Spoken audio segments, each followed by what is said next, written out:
Yeah, hello everybody and welcome. This is the Apostate Prophet, son. How's everybody doing? How's everybody doing? Everybody having a good time here today and tonight?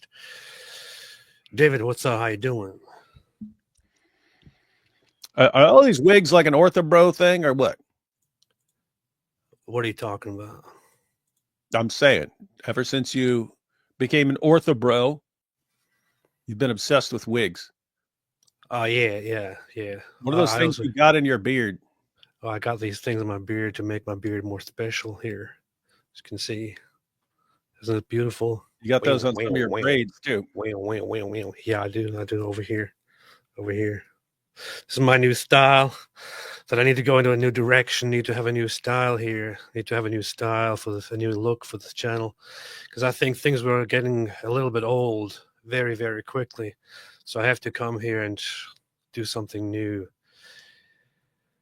You could call me Lil AP from now on.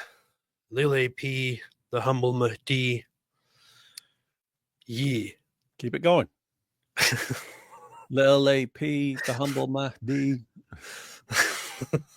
Lil AP, the humble Mahdi. Yeah, son. Hey, Dave, what's up? How you doing, man? Hey, what's up, man? Not sure why you're joking here. Yeah, nothing. How are you doing? Pretty good. Pretty good. Pretty good.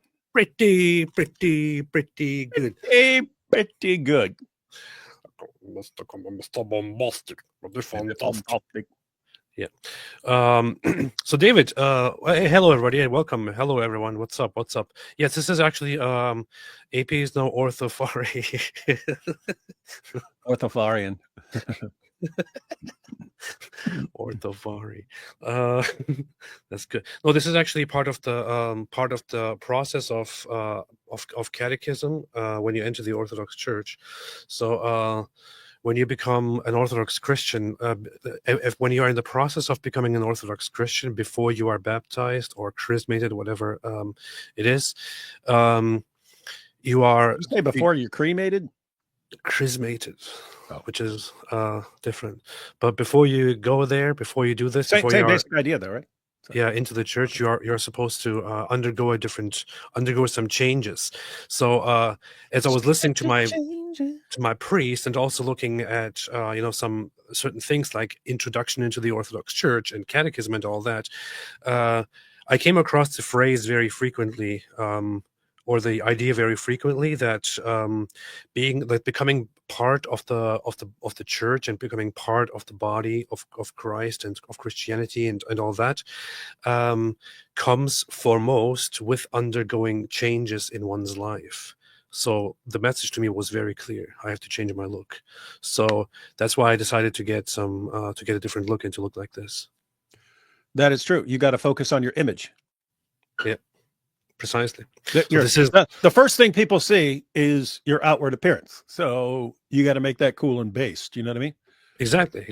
So this is a very much a traditional Orthodox thing that I'm doing here, and also a very much Christian thing. So I hope that explains everything. Mm-hmm. Crystal clear.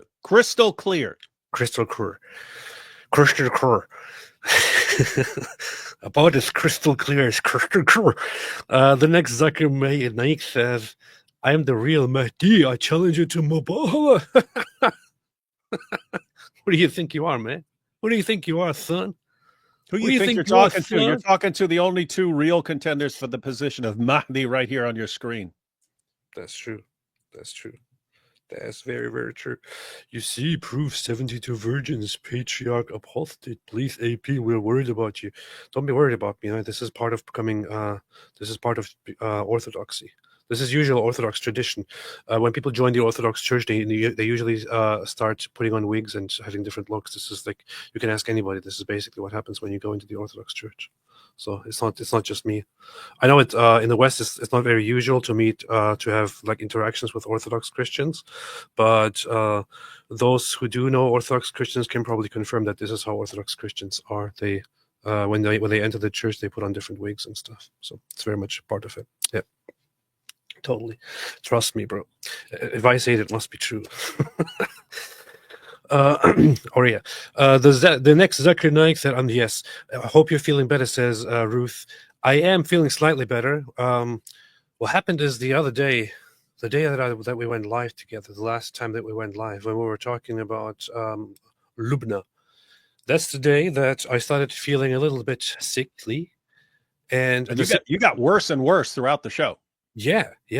In fact, you said that, and I went back later and checked out the live stream, and I compared how I sound at the beginning of the live stream to how I sound at the end of the live stream. It's like, yeah, because before the show, you're like, oh, I'm feeling a little sick and stuff, and then like by the end, you're like, yeah. By the end, I was like, yeah. Thanks everybody.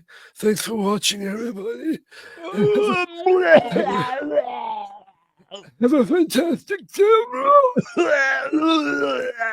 It was the worst. It was the worst experience ever for anyone who's watching. Man. Yeah.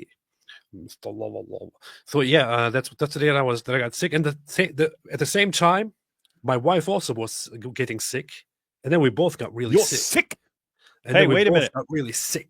Well, I remember about 4 or 5 years ago, Ali Dawah prayed for us to get diseases, and here you are. You guys caught a cold. Coincidence? Oh shoot, that's true.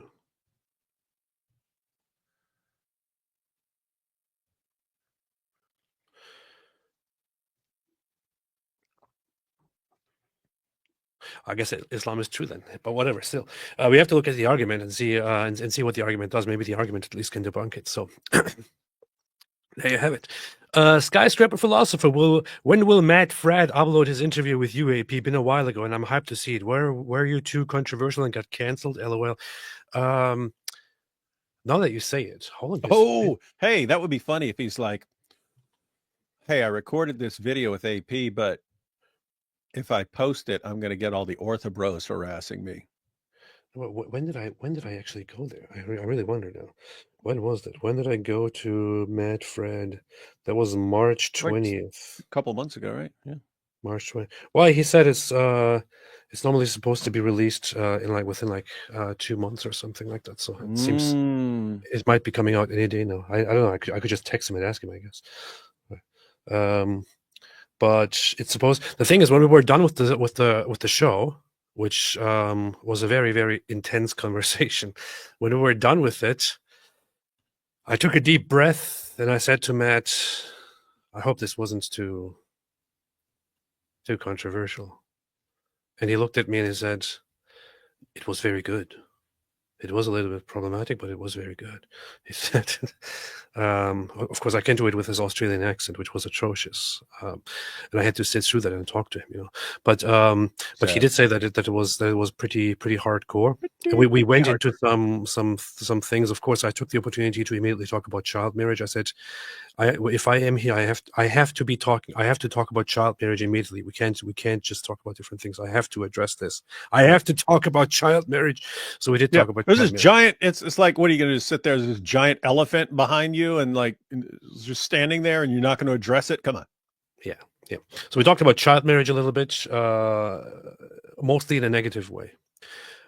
Just so everyone knows, mostly in a negative way, and he found it very cool. So yes, I did go on pints with Aquinas. Very, very nice guy. Matt is a very, very cool dude. So very nice guy.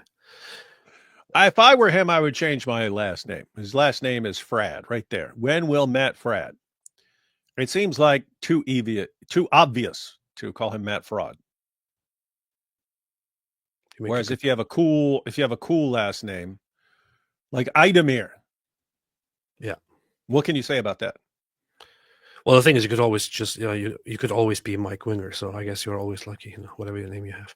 So recent answers said Sheikh Thaman challenges David Wood to debate Islam dilemma. Who is Thaman? It says Sheikh the Man. Oh, Sheikh the Man. Okay. I'm assuming this is a joke. Is there an actual Sheikh the Man? Sheikh the Man. Because if so, I accept. Sheikh the Man, son. Sarah F. What's up, Sarah F? AP sent you private screaming goats pics on X. Okay, I will check. I'm a little concerned about screaming goats pics. Apostate of Allah, AP the humble hippie Mehdi. I come from Kingston town. I don't have an accent much. I also don't know how to do an accent, a Jamaican accent. It's Jamaica, man. But this is because it's been a long time, you know. Jack Ray, AP Kravitz, Go Get Away. I don't even know what that guy looked like, man. Lenny. You don't know what Lenny Kravitz looked like? I don't remember. What do you mean? He's still around, dude. I don't know, man. Okay, yeah, this guy. Okay. Well, doesn't look like me at all. I look better. Celeria Rosencross said, you know, I was mostly shopping for my family, but I did actually also get cat food, so you weren't entirely wrong in your quip last stream. What is this about cat food, man? He left a comment and said he was going shopping, but then he put a little cat emoji. I see. Hey, someone in the last stream asked me where they could send their video confirming me as the Mahdi, and I said you could look up my email address on my YouTube channel, but I don't see anything in my email box. So if that someone is here and couldn't figure something out, let me know. Because we want that video. I need all the videos confirming me as the Mahdi, who bangs even more of his followers than Muhammad. Therefore, the true Mahdi. What? You're actually doing that? That's cool. Of course I'm doing it. Oh, look at that. Now look at that. And I will challenge him to Mubahala. Yeah, look at that. Look at that. Now look at that. The guy is directly copying me. Like, how much more shameless can you possibly get? Hey, that's funny, because back in the day, whenever I would like a song, and I was a kind of a young-ish Christian and so on, I would over time reformulate all the words so that there were Christian lyrics to that song. But I don't remember the rest, but his song, I was born to praise the Lord. Yeah, that was the revised version. I was born to praise the Lord. It actually fit. That was his main song. Gosh, what were the rest of the lyrics, man? I don't know. Long time ago. AP for Eastern Orthodox Pope. There's this other rapper who is actually a very good rapper, and whom I actually know. But as we are live right now, you don't know any rappers. The very funny thing is, I don't know if that happens to you as well, but when I'm on a live stream, even if it's like a random thing, I have a difficult time remembering some basic things. I don't know why. But, I always have trouble remembering basic things, and it gets worse the older I get. I always used to remember almost everything, and I still remember all the stuff I remember from when I was young, but I can't remember new things at all unless I cover it over and over and over again like a beating drum for months and years. I will not remember it. Yeah. Anyway, so thanks to everybody who's watching this live stream. What's the NGO? Specifically, when the Quran. Sorry. Thanks to everybody who's watching. This is, of course, a very important live stream, and the fact that you guys are watching this when you could be watching something else that is hosted by white people who are very much who very much have a privilege and all that, whereas we are here representing people of color and all that, which is, of course, marginalized. And so watching this live stream thereby on your behalf is a good contribution to diversity, equity, and inclusion. Inclusion, yes, not integrity. Inclusion. So, diversity, inclusion, and equity. So, it's good that everybody is coming here and doing their part and contributing to the show when you could be going and watching something hosted by people like the white guy next to me here. So, today we want to talk about the Islamic dilemma. David, what do you know about the Islamic dilemma? Pretty powerful argument, possibly the most powerful argument for anything having to do with Islam. Good stuff. Basically, Your average Muslim knows that the Quran affirms at least the inspiration, the original inspiration of the Jewish and Christian scriptures. But your average Muslim believes that the Quran also says that our scriptures have been corrupted because they've picked up over time that our scriptures do not line up with Islam. And so they've had to say that over the years. But the problem is the Quran doesn't simply affirm the initial inspiration, but later corruption of the Jewish and Christian scriptures. The Quran affirms the inspiration and the preservation and the authority, the continuing, ongoing authority, even over Muhammad and his revelations themselves, of the Jewish and Christian scriptures. So the Quran affirms our scriptures, but the Quran contradicts our scriptures, not merely on some ruling. If it were some dietary restriction and the Quran said something different, well, fine. You know, different groups in different times, they could have some different restrictions or something like that. That would be fine. That's not the issue. Basic fundamental doctrines about God and so on. The Quran contradicts what's in the previous scriptures, but it affirms them as the inspired, preserved, authoritative word of God. So anyway, at the end of the day, there are only two possibilities. Either we have the inspired, preserved, authoritative word of God, or we don't. We got something that's corrupt or something else. If we have the inspired, preserved, authoritative word of God, Islam is false because Islam contradicts what we have on basic doctrines. So that's one possibility. That's one horn of the dilemma. The other horn of the dilemma is we don't have the inspired, preserved, authoritative word of God. And if we don't have the inspired, preserved, authoritative word of God, Islam is false because Islam affirms the inspiration, the preservation, and the authority of our scriptures. So if we have the word of God, Islam is false. If we don't have the word of God, Islam is false. Either way, Islam is false. Islam just crumbles based on what it teaches. Based. And as a result of that, Christianity is based. Mm-hmm. Pretty good. Look at this clown. This is what I was talking about. What I was thinking about earlier. But he's also out there copying me directly. He's a rapper. He goes by the name of J. Cole, which is pretty rude. He's directly copying me. I don't think that dude could rap a present, and I challenge him to a Mubala rap if he wants to. See, he's a solid rapper, though. Probably the only good rapper. Yeah, ever. Someone left a C off the front of that word when he does it. What? Yeah. What's going on currently with Sajid Lipim? I see that you're going back and forth with Sajid Lipim, which is very, very interesting, considering that Sajid Lipim is one of the best, one of the greatest Muslim apologists and scholars ever, and it seems to me a little bit unwise on your behalf to have an exchange with him back and forth, considering that it is your stated mission to destroy Islam. And there you seem to have hit a huge wall because he also seems to be a great defender of Islam. Yeah, we do feel like we are hitting a wall in the sense of it's like we're talking to a wall when we're responding to him. But yeah, so we launched a huge Islamic dilemma project this year where number of people, dozens of people are going through the Quran line by line, looking for everything the Quran says about the previous scriptures.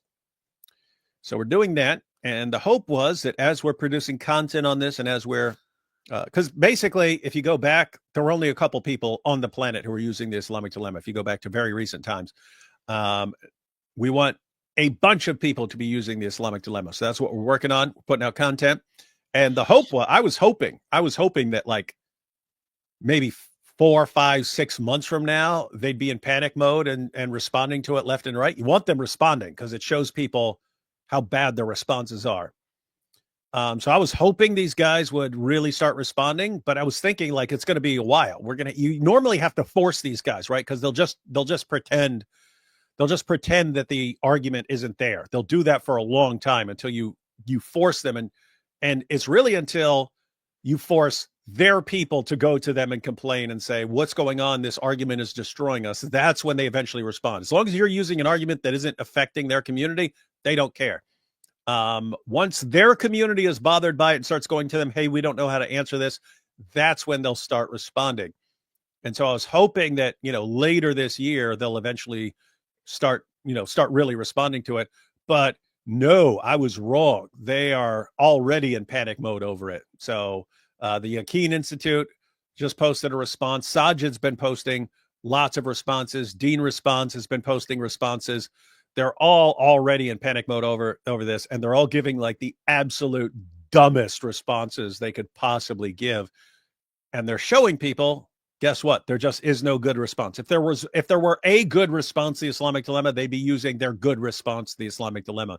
The fact that all of them combined are producing the most insanely idiotic content I've ever seen in my life trying to respond kind of shows there is no good response to the Islamic dilemma.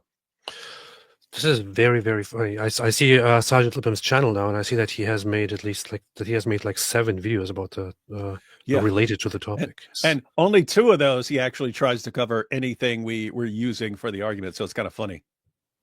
That's very, very, very interesting. Now, I haven't seen any of the videos. There was a time that I was more interested in Sergeant Lipham, but meanwhile, I'm sorry to tell you this, Sergeant, I know that this will be very, very hard to hear for you. But I unsubscribed from your channel, Sergeant Lipham. You brought that on yourself, Sergeant. It's your fault. Yeah, for producing really terrible, terrible responses. AP, yeah. This is something that's come up repeatedly as we're going through, because we've been going through all of his videos. Every time he posts a video, we say, hey, let's go live, and we go through it. But here's what's interesting. We all had the same reaction when we're going through those videos, that we were expecting better from Sajid. And you think, why? Why would you expect better from Sajid? And it's because if you go back 4 or 5 years, when Hijab is doing all his stupid antics and other people are, Sajid is the one calling these guys out for their lack of hikmah. And it's clear that he's in the right? Like they're doing stupid stuff that is massively damaging to the ummah in terms of long-term repercussions of their behavior. And so we're sitting there, oh, Sajid has basic common sense. Sajid is clearly more intelligent than these other guys. So we're thinking that when he's giving responses to the Islamic dilemma, he's going to give better responses. But it's the opposite. They're even dumber than you get from the other Dawa guys. They're really, really, really, really, really, really, really bad responses. And so it's basically he has some level of common sense when it comes to, hey, you shouldn't be exposing the holes in the narrative and things like that. But when it comes to actually arguing from the Quran, he is embarrassingly terrible, bad, like as in really, really bad responses, really dumb. In fact, again, 7 videos that he posted in response to the Islamic dilemma, 2 tried to respond to something we say. Other than that, basically it's all smoke screens. It's him pretending for his fans that he's answering stuff, and he's not coming within a trillion miles of answering the argument. In fact, he's making it way worse.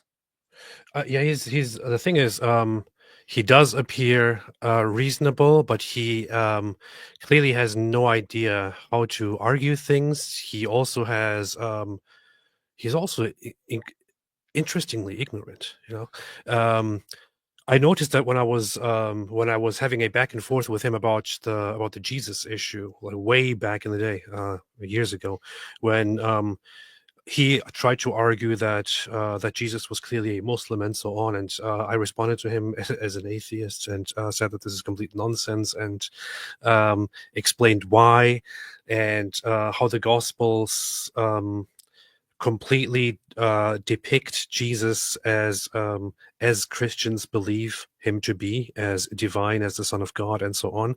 And in his responses, like his primary response, for example, was that we Muslims do not believe. We Muslims believe that the Gospels as they exist today are completely and entirely preserved and accurate and all that. We simply think that Christians view them with a Christian lens, which is why they misunderstand it. And I'm there thinking, what are you talking about? Wait, he was saying that where? Because that's the opposite of what he says now. Yes, and I thought to myself, it would be amazing if Muslims actually did believe that, but no Muslim believes that. That's what you would get from the Quran. That's exactly what you would get from the Quran. What you would get from the Quran is that the scriptures of the Jews and the Christians are as good as gold. They are authoritative. They were revealed by Allah, they're preserved by Allah, and they're authoritative. That's the impression you would get from the Quran. So why do Jews and Christians disagree with Muslims? Because they misinterpret and even sometimes deliberately distort what's in the scripture. So the scripture isn't the problem. It's people who are the problem. That's the impression you get from the Quran. But that is not what most Dawah guys say now, and it's definitely not what Sajid says now. So if you recall him where he said that sort of thing, would be interesting to share that with me, because I would like to. I could basically make Sajid debate himself. Well, now that you say that, now that you say that, I might as well quickly look at where he said this. So because I think it wouldn't be very hard to find, because I think it'll be a nightmare to find. All I would have to do is to quickly go and find where exactly I responded to him. And then once I find where I responded to him, I will find what video I was responding to. And once I found out what video I was responding to, I will have also found out where he said before that the Injil, the Gospels, as they is, are totally good to go. Yeah, he's so embarrassingly terrible. He's arguing that the Quran is the only book of Allah that exists, and somehow he keeps saying, and if Jews and Christians were to follow their books, they would believe in Muhammad. Like, what books? You're saying we don't even have the word of Allah anymore. It's beyond terrible. Yeah. And yeah, it's funny because we've only been going through his videos in live streams. And, we'll spend hours just because, every sentence he's basically saying something stupid. And so it takes a while to respond to. But I'm also going to make short videos responding to any actual points that are relevant. And it's just going to get worse and worse for him. Interesting. It's really, really bad. Interesting. Anyway, yeah, it would still take a few minutes to find it. So I'm just gonna a few million years, because you probably don't even remember accurately what happened. Actually, I found all of the videos that deal with the topic. He didn't take them down? No, the joke's on you. I found all the videos that deal with the topic. Inshallah. In fact, let's see. Judge by response to, look here. Looky. Response to Apostate Prophet, ex-Muslim atheist. This was one video where he was responding to me, why some people choose evil, human desire, atheist, conclusion. Then came the next video. After I respond to him, he responds again. But people believe in very weird things. Alone, just like all of the prophets. Not strange reason. Well. And then he was responding to me here. Is that a Zabiba, or is that just the way his head's wrinkling? What is that? Probably Zabiba. Bismillah. Zabiba, I got a big Zabiba. Could Jesus be a Muslim in the gospel? Then here is another part. The ignorant liar. Now, I guess to be fair, is he talking about you? Bismillah, alhamdulillah, wassalatu wassalamu ala rasulillah, assalamu alaikum wa rahmatullahi wa barakatuh, and welcome all viewers. Does that help? Does that magic help? Oh, yeah. The atheist turned Christian apologist, apparently, known as the Apostate Prophet. Hey, it's funny. Was that a prophecy? How long ago was this? Isn't it funny how things changed? 2021. 2021. See? Sajid, you're more of a prophet than Muhammad ever was. Man. Recently made a video about me calling me. Dude, you don't realize how hilarious that is, because everything, we just did a live stream earlier, and everything he was saying, he's basically arguing that the Torah and the Injil, which we no longer have, tell us that Muhammad is a true prophet and we should follow these books that we don't have. That's actually what his position is. We do not have these books, but if we did, we would know that they point to Muhammad, and therefore we should be following Muhammad. And we're just like, what is this? Trust me, bro. If you're going to say there's books that you don't have, you could say they say whatever you want. So I could say they agree with me on everything, and every last one of them says that Muhammad's a false prophet, if they're imaginary books that we just say anything we want about.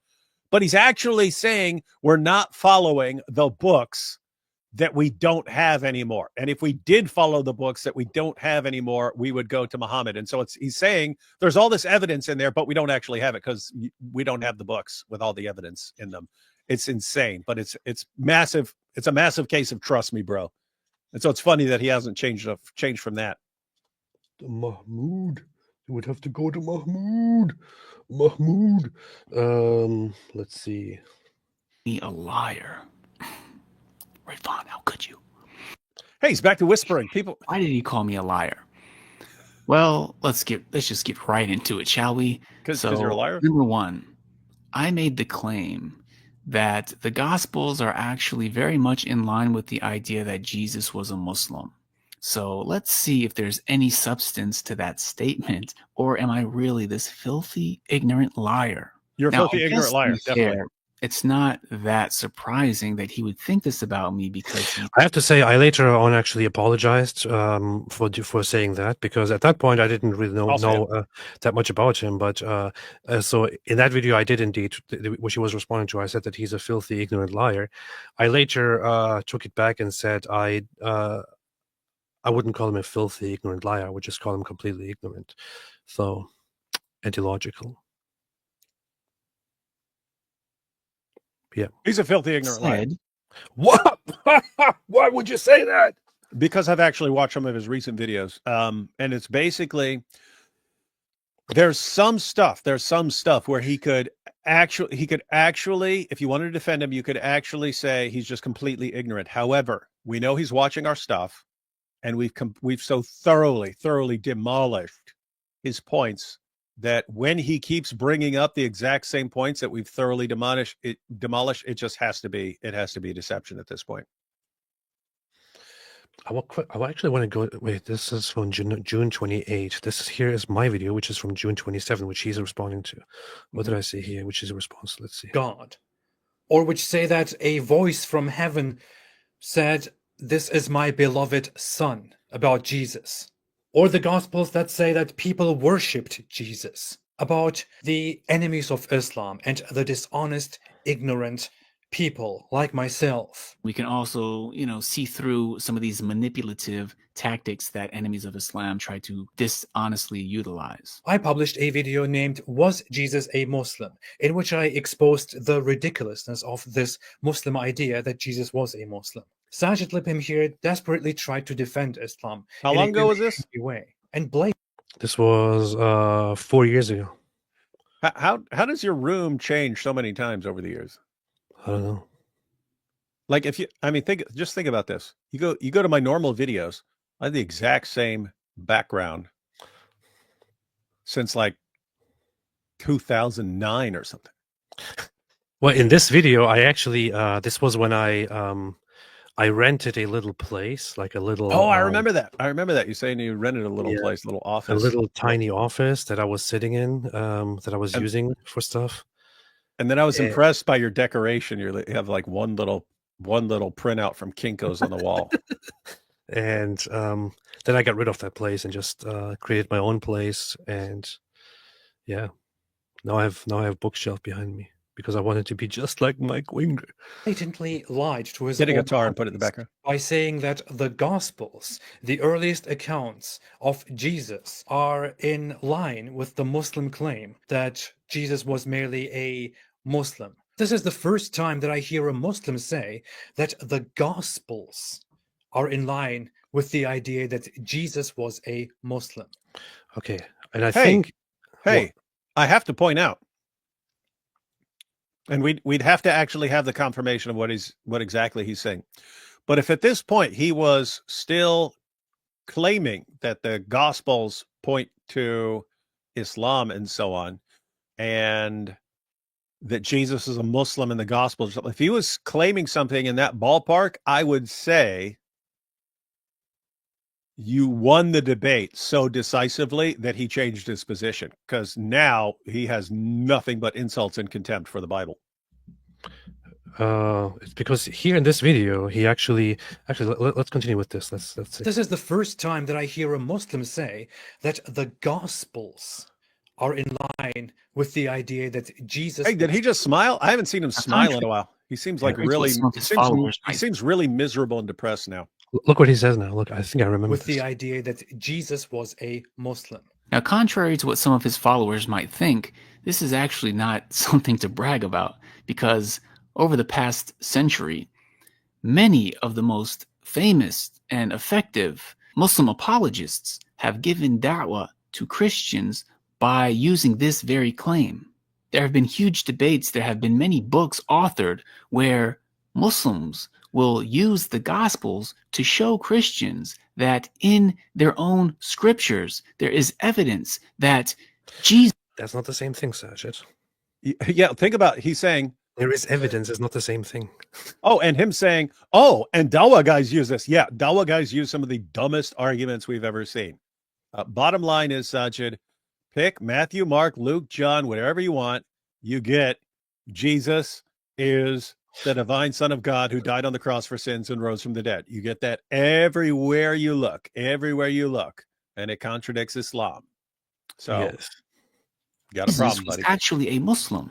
Meaning what? Meaning that he prayed 5 times a day and made Hajj and followed the Quran and Sunnah, as No. some people He's gonna say no. unfortunately are confused in thinking. No, in that he was a prophet that worshipped and submitted to God alone. So it's very hard to believe that Ridvan could be Hang at on. all educated about this topic, about Look the how perspective dumb that of- was. What did he just say? He does what they all do. Oh, Muslim just means one who submits to God alone. This And means- therefore you're Muslim. That's called a monotheist, Sajid. That's called a monotheist. Islam is a package deal, meaning it isn't just theism submitting to God. If you said, hey, Islam is just theism and it's submitting to God, Jews and Christians would say, amen, we agree with that. It's not. It's a big package deal. Here are all these additional things that you have to believe, and things that happen to be complete, insane, idiotic nonsense. And not only that, if you believe that the Quran is an accurate reflection of what Islam teaches, it teaches things that completely, utterly, totally contradict what we read about Jesus in the Gospels. And so you'd have to say, let me put it this way: if the Jesus we read about in the Gospels is a Muslim, he's so radically different from what a Muslim is according to the Quran that we'd have to say the Quran is a corruption and a book of the devil, because it contradicts what Jesus taught. Let's see. Why in the world would we believe in the Muslim narrative, which came 600 years later? If you are between trusting the Christian narrative and the Islamic narrative, it should be uncontroversial to say that the Christian narrative is by far the more reliable one.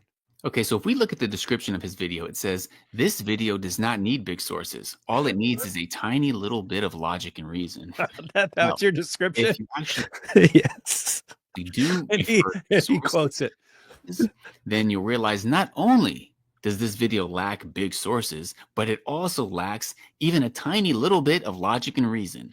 If he wants to argue that the earliest accounts of Jesus are the most reliable, then this actually destroys his argument, because the Gospels are actually very much in line with the idea that Jesus was a Muslim, that he was a prophet, that he worshiped God alone. It's not until later that Christian writings started introducing the idea that, maybe he is this divine figure. Maybe he should be worshipped. Maybe he was part of a trinity. You don't find these things in the Gospels. You don't find these you things most in certainly do, early Sajid. writings. This is stuff that Christians wrote later. So if he was going to be consistent with his art, Does he contradict us now? Sajid, pick a thing that you just brought up, and I'll show you that from any gospel you want. Does he contradict this position nowadays? Yeah, I mean, I see, based on what he just said, he's saying that the Bible, that the Gospels are consistent with this and consistent with this position and so on. He might still believe that the Gospels are just garbage, but right now matter of fact, this is one of the points I brought up. It's like, you read the Quran from beginning to end and say, what's the impression you get about what the Quran thinks about the previous scripture? It's nothing but respect, nothing but good thoughts in the Quran about the previous scriptures. Him now, he has nothing but complete contempt. Everything he says about the previous scriptures is an insult. And it's like the exact opposite of what we find in the Quran. By the way, AP, I I only have a small screen, but I need to screenshot that because that is perfect for a screenshot. Wait, I'll take a screenshot of that for you. That is perfect for a thumbnail. All right, wonderfully done. Okay, but actually, let me just again here. Okay, got it. Fantastic. Argument, he would have to support the Islamic perspective. Dude, I'm not even joking. He doesn't even crack a grin now. He doesn't even crack a grin now, but he keeps smiling in these earlier videos. It's like, he dude, changed. He changed, man. Sajid, you need to get it. Dawa's like destroying you, bro. He changed. Big Notice All me of and the AP. previous We're getting prophets. happier and happier as time goes on. But it only makes sense. It is only plausible that if you want to trust in further accounts of Jesus and the things that he did, then the next most reliable thing would be the Christian accounts, the early writings about Jesus, the early Gospels. Now, here's why this is so absurd what he's saying. I mean, he doesn't have to believe in Christianity. He doesn't have to believe in Islam. But either he is incredibly ignorant, which I'm sure he He is. put his pinky. But how much of this is ignorance versus dishonest manipulation? The reason why Muslims believe what we believe about Jesus is because we believe that Prophet Muhammad sallallahu alaihi wasallam received divine revelation. Pause it. And we have preserved chain. Okay, Sajid, you're saying the reason you believe these things about Jesus is because you believe Muhammad received revelations. Those revelations that you receive say that we have the inspired, preserved, authoritative word of God, and that's what we're supposed to judge by. And the scriptures that your God and your prophet affirm and say that we have, they say the opposite of what the Quran says. Are you not getting this? You're saying, we believe this about Jesus. We believe this about Jesus because this is what the Quran says. The Quran says that the gospel that is in the possession of the Christians is as good as gold. That comes from Allah. And it contradicts everything you're saying about Jesus. How are you not getting this point? What does that mean? It means you cannot trust the revelation that tells you about Jesus. You can't trust it because it's affirming scriptures that contradict itself. How are you not getting this? A 4-year-old could get this. Powerful. Of narration regarding what he came with. Now, if somebody does not believe that, then you don't have to believe that. But there are reasons that make perfect sense, that are completely rational and logical to believe that, number one, Prophet Muhammad sallallahu alaihi wasallam was a messenger of Allah. He was a prophet of God. And then number two, we scientifically know. He keeps saying it. He keeps saying it, but there are all these good reasons. Show us one, Sajid. Show us one good reason. Sajid, make a video about that. I'm not even joking, Sajid. I have no clue what your arguments are now. I don't mean you in specific. I mean Dawa in general. I have no clue what your guys' arguments are, because the main arguments you used for years, perfect preservation, scientific miracles, they've been debunked so thoroughly that all the Dawa guys, except maybe you, have abandoned them. Like you guys, so I don't even know what you argue. When I see you guys make an argument now, you circle back to some argument that got so absolutely destroyed 20 years ago that you abandoned it back then, and now you're bringing it back because people aren't paying attention to it anymore. So I seriously want to know what is your argument? Please give it to us. Give us your best one, or your best two, or your best three. Make a video giving us your best 1 or 2 or 3 arguments, because I'm not joking here. I'm being completely serious. I have zero clue what your arguments are now, because everything you've said has been destroyed. The thing is, as David just pointed out and also explained, what Sajid Lippman basically believes here, which is why it's impossible to explain to him that he's wrong about the Bible or that he's wrong about the Gospels. He says that we take whatever Muhammad said about Jesus and about the Gospels as fact. We don't have to rely even on people who were directly there and witnessed it, because we trust only Muhammad and his word. If it does not make sense to you, and if it doesn't comply with your historical understanding, with your methods of authenticating and verifying scripture, we don't care. We simply trust whatever the Islamic narrative is, because Muhammad said it, and we know that Muhammad is a true prophet. However, the question here is, how far do you go with this method? How far back do you go with this method in saying, well, Muhammad said it, and we believe Muhammad, therefore it is true? Okay, so Muhammad said something about the Gospels, but it's completely contrary to any ounce of truth that we have. but you simply go with what Muhammad said because you believe that Muhammad is telling the truth. Okay. Let's come to science, right? Let's come to the sun and the moon. It seemingly contradicts everything that we see and everything that we can observe, everything that we can track and confirm. But you once again ignore this and trust what Muhammad says because you believe that Muhammad is a truthful prophet. Okay, how far do you go with this? And what exactly established Muhammad as the reliable standard by which you by which you approve or disapprove of certain things? You have simply become cultists, followers of a delusional, ignorant idiot from the 7th century, Arabia, who makes claims and you believe anything he says, even if it is in complete contradiction with your own eyes, even if it is in complete contradiction with everything that you know and everything that you see and everything that humankind sees. You trust him fully because you have become a cult for this idiot of the 7th century. This is basically what Sajid Labim is telling us here. And it's to the point where all he does now is attack Allah's speech and change the obvious meaning of what Allah is saying in the Quran. All why? Because it doesn't line up with reality at all. And so that's why I said, Sajid, if you have a reason, because keep in mind, there could be some reason that I'm not aware of to believe in Islam. I'm reading the Quran. All I see are problem. Even when you're like, oh, but the Bible, okay, your book affirms it. So that would be an additional problem for you. Why should we take this serious? There could be something in theory that outweighs all of my objections and all the problems I see. And it's just, aha, this makes it indisputable that this guy's a prophet. There could be something like that. I just have no clue what it is. You keep saying it. You keep saying we have all this evidence. But all this evidence shows us everything that you believe as evidence has been destroyed, has been debunked. You just don't admit it. So I'm wondering, so please give us a good laugh. Say, oh, it's because of the scientific miracle. Please tell us. I want to hear this. It's because of the miraculous, perfect preservation. Please tell us what your reason is. Please tell us. Please. Oh, the chains of narrators. We know that what he said and what he brought has been preserved. So regardless if he came after Jesus, Hang on, pause. that doesn't make a difference. Just like Jesus came after Moses. Because it has been preserved. It's been preserved. What are you talking about? It's been preserved when Muhammad died and then sheep started eating verses of the Quran and we lost basically 2/3 of Surah 33 because Aisha's sheep ate the only copy? Or is it all the passages that came up missing because the only people who had them memorized died in battle, which forced Abu Bakr to actually make the Quran a physical book because they didn't want to do that? And of course, he's an innovator.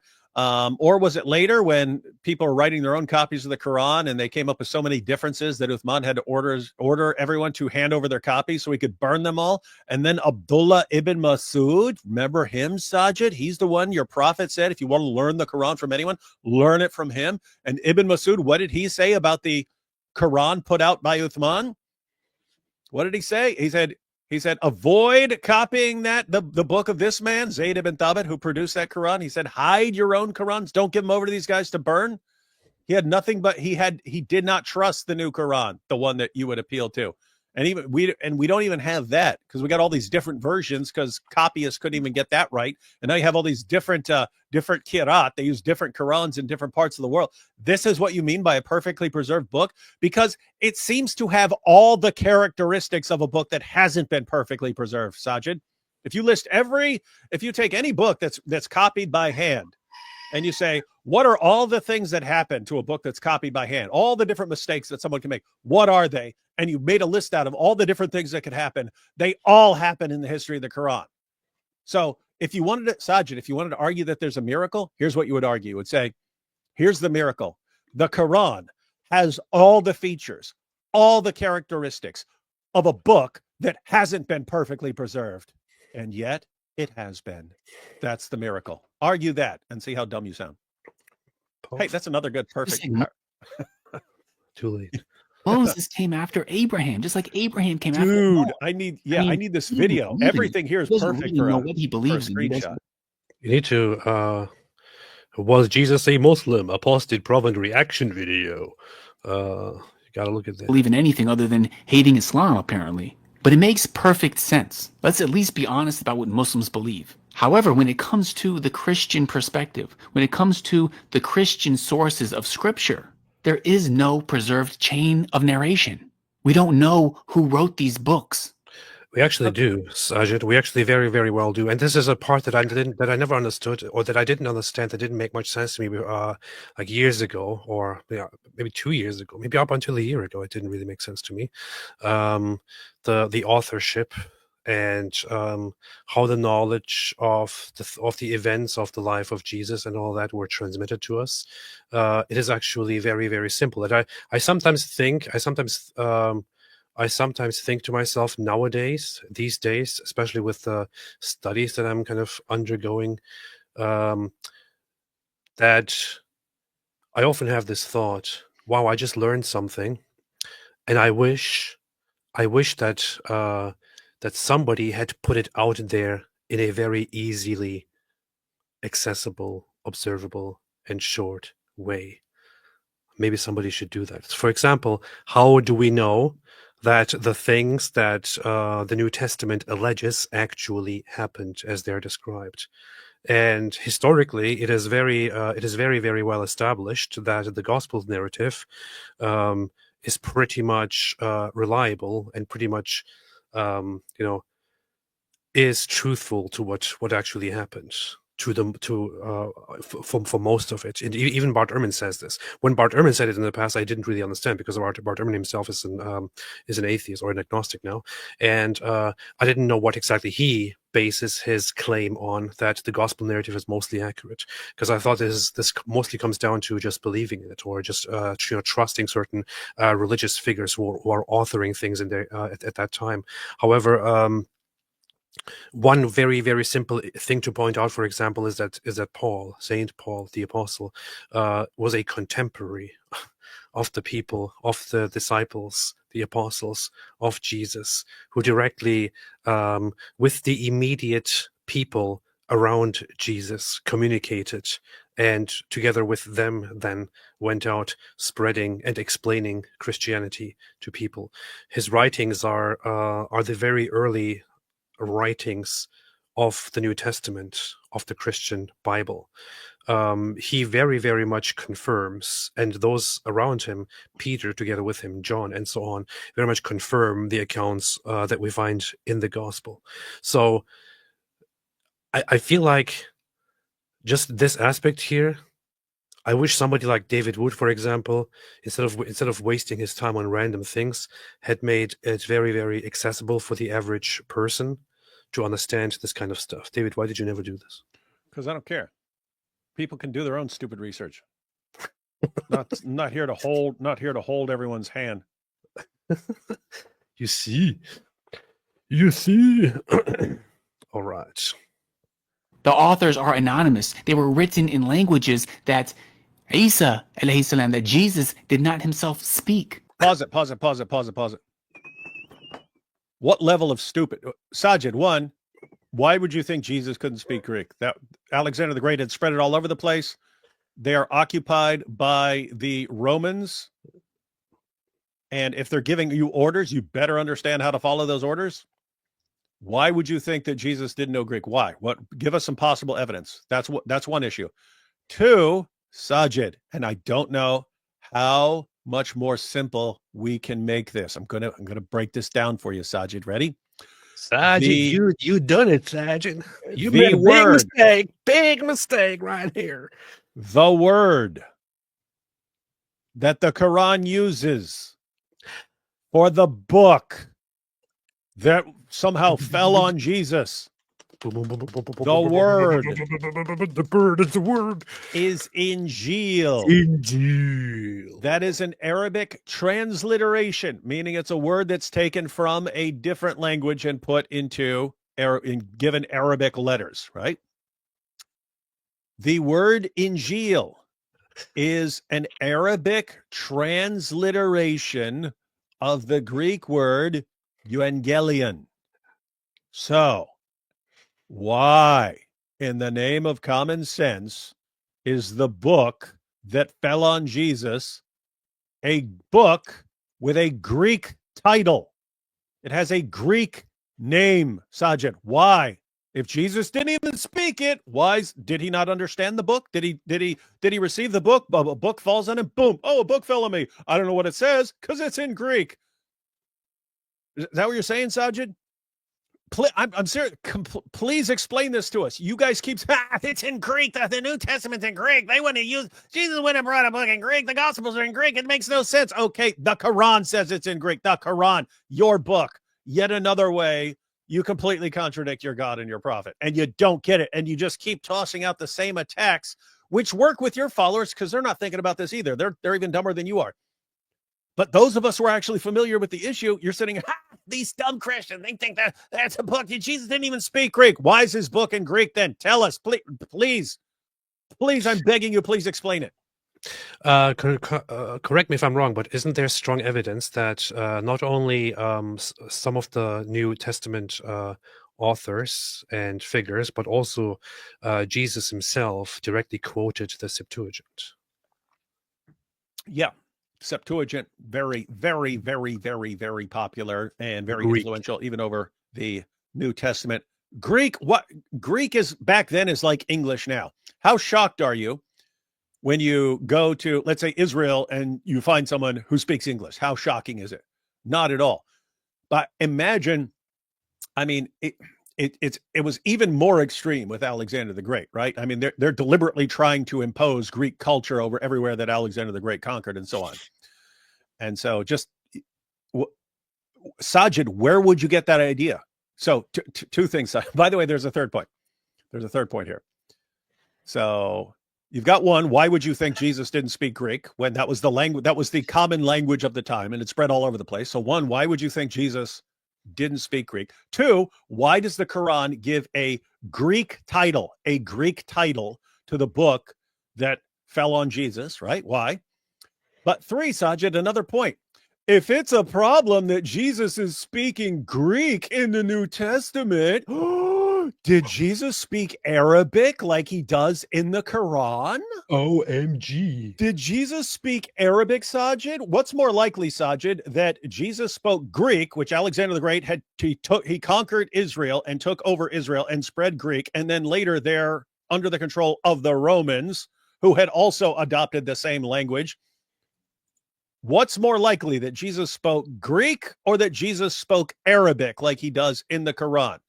Tell me the answer with a straight face.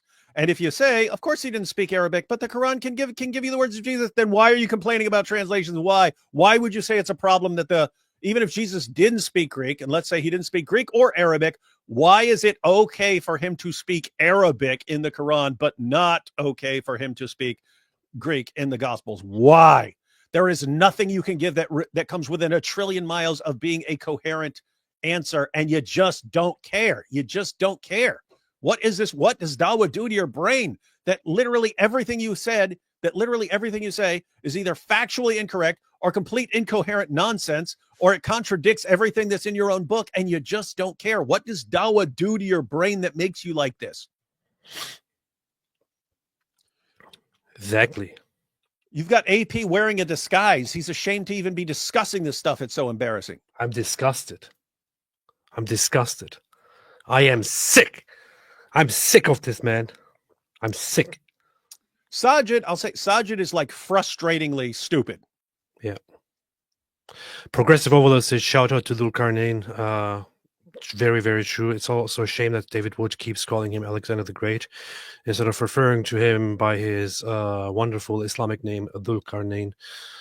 Shout out to Dhul-Qarnayn for spreading Greek everywhere. It was very normal in the time of Jesus, according to the Gospels and according to every other person as well, for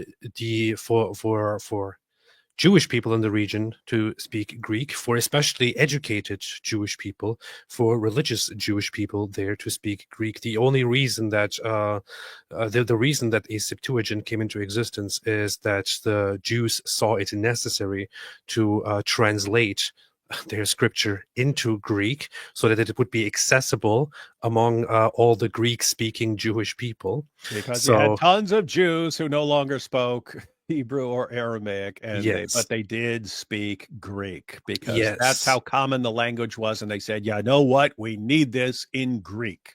Yes, and we even have other figures throughout the New Testament, including, for example, Nicodemus, who is who is a well-respected rabbi, who is part of the Sanhedrin, who has a lot who has a lot of authority there, who directly has a Greek name, which doesn't seem to come from any Hebrew origin. For example, it's directly a Greek name, probably a Greek name that was given to him or that he adopted as a public name, as it was common back then, where they have their Hebrew names, but then also have a Greek name that they go by to identify themselves with, and so on. So there's plenty of evidence that Greek was a very common language among the people there, among teachers there, and it wouldn't be shocking at all for Jesus to speak Greek or to use Greek.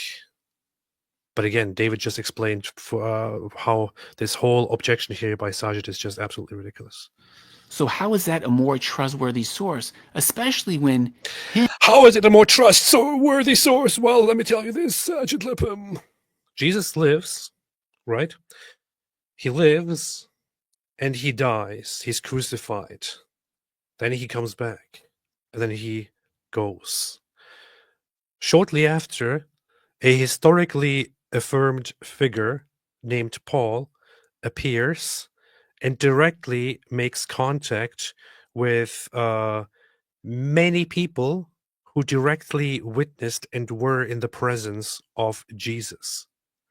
Those people together start teaching to others and also writing down exactly what happened in the life of Jesus, after the life of Jesus, and so on. So what we have is that contemporaries of Jesus and people immediately coming after Jesus write things about him, and we can take it right here and open it and read exactly what those people wrote. I open this up. In fact, here, I have it right here. The New Testament as it was written in Greek and in English right here. I open it up and I find here exactly what those very people wrote down. You want to disregard this and want me to instead go and trust what some imbecile said 600 years later in the Arabian desert, completely disconnected from all those people. Isn't it very obvious how ridiculously stupid this is? Yeah, it's common for Muslims to think that these Christian beliefs arose later. They don't realize we can trace them back to the very earliest church. So talk about Jesus' death and resurrection. There's a creed in 1 Corinthians 15. Scholars date it to within 2 years of the time of Jesus. And it talks about Jesus' death, his resurrection, and his appearances to a bunch of people. So death and resurrection, you got that within 2 years, Sajid. But also, interestingly, belief in the deity of Christ.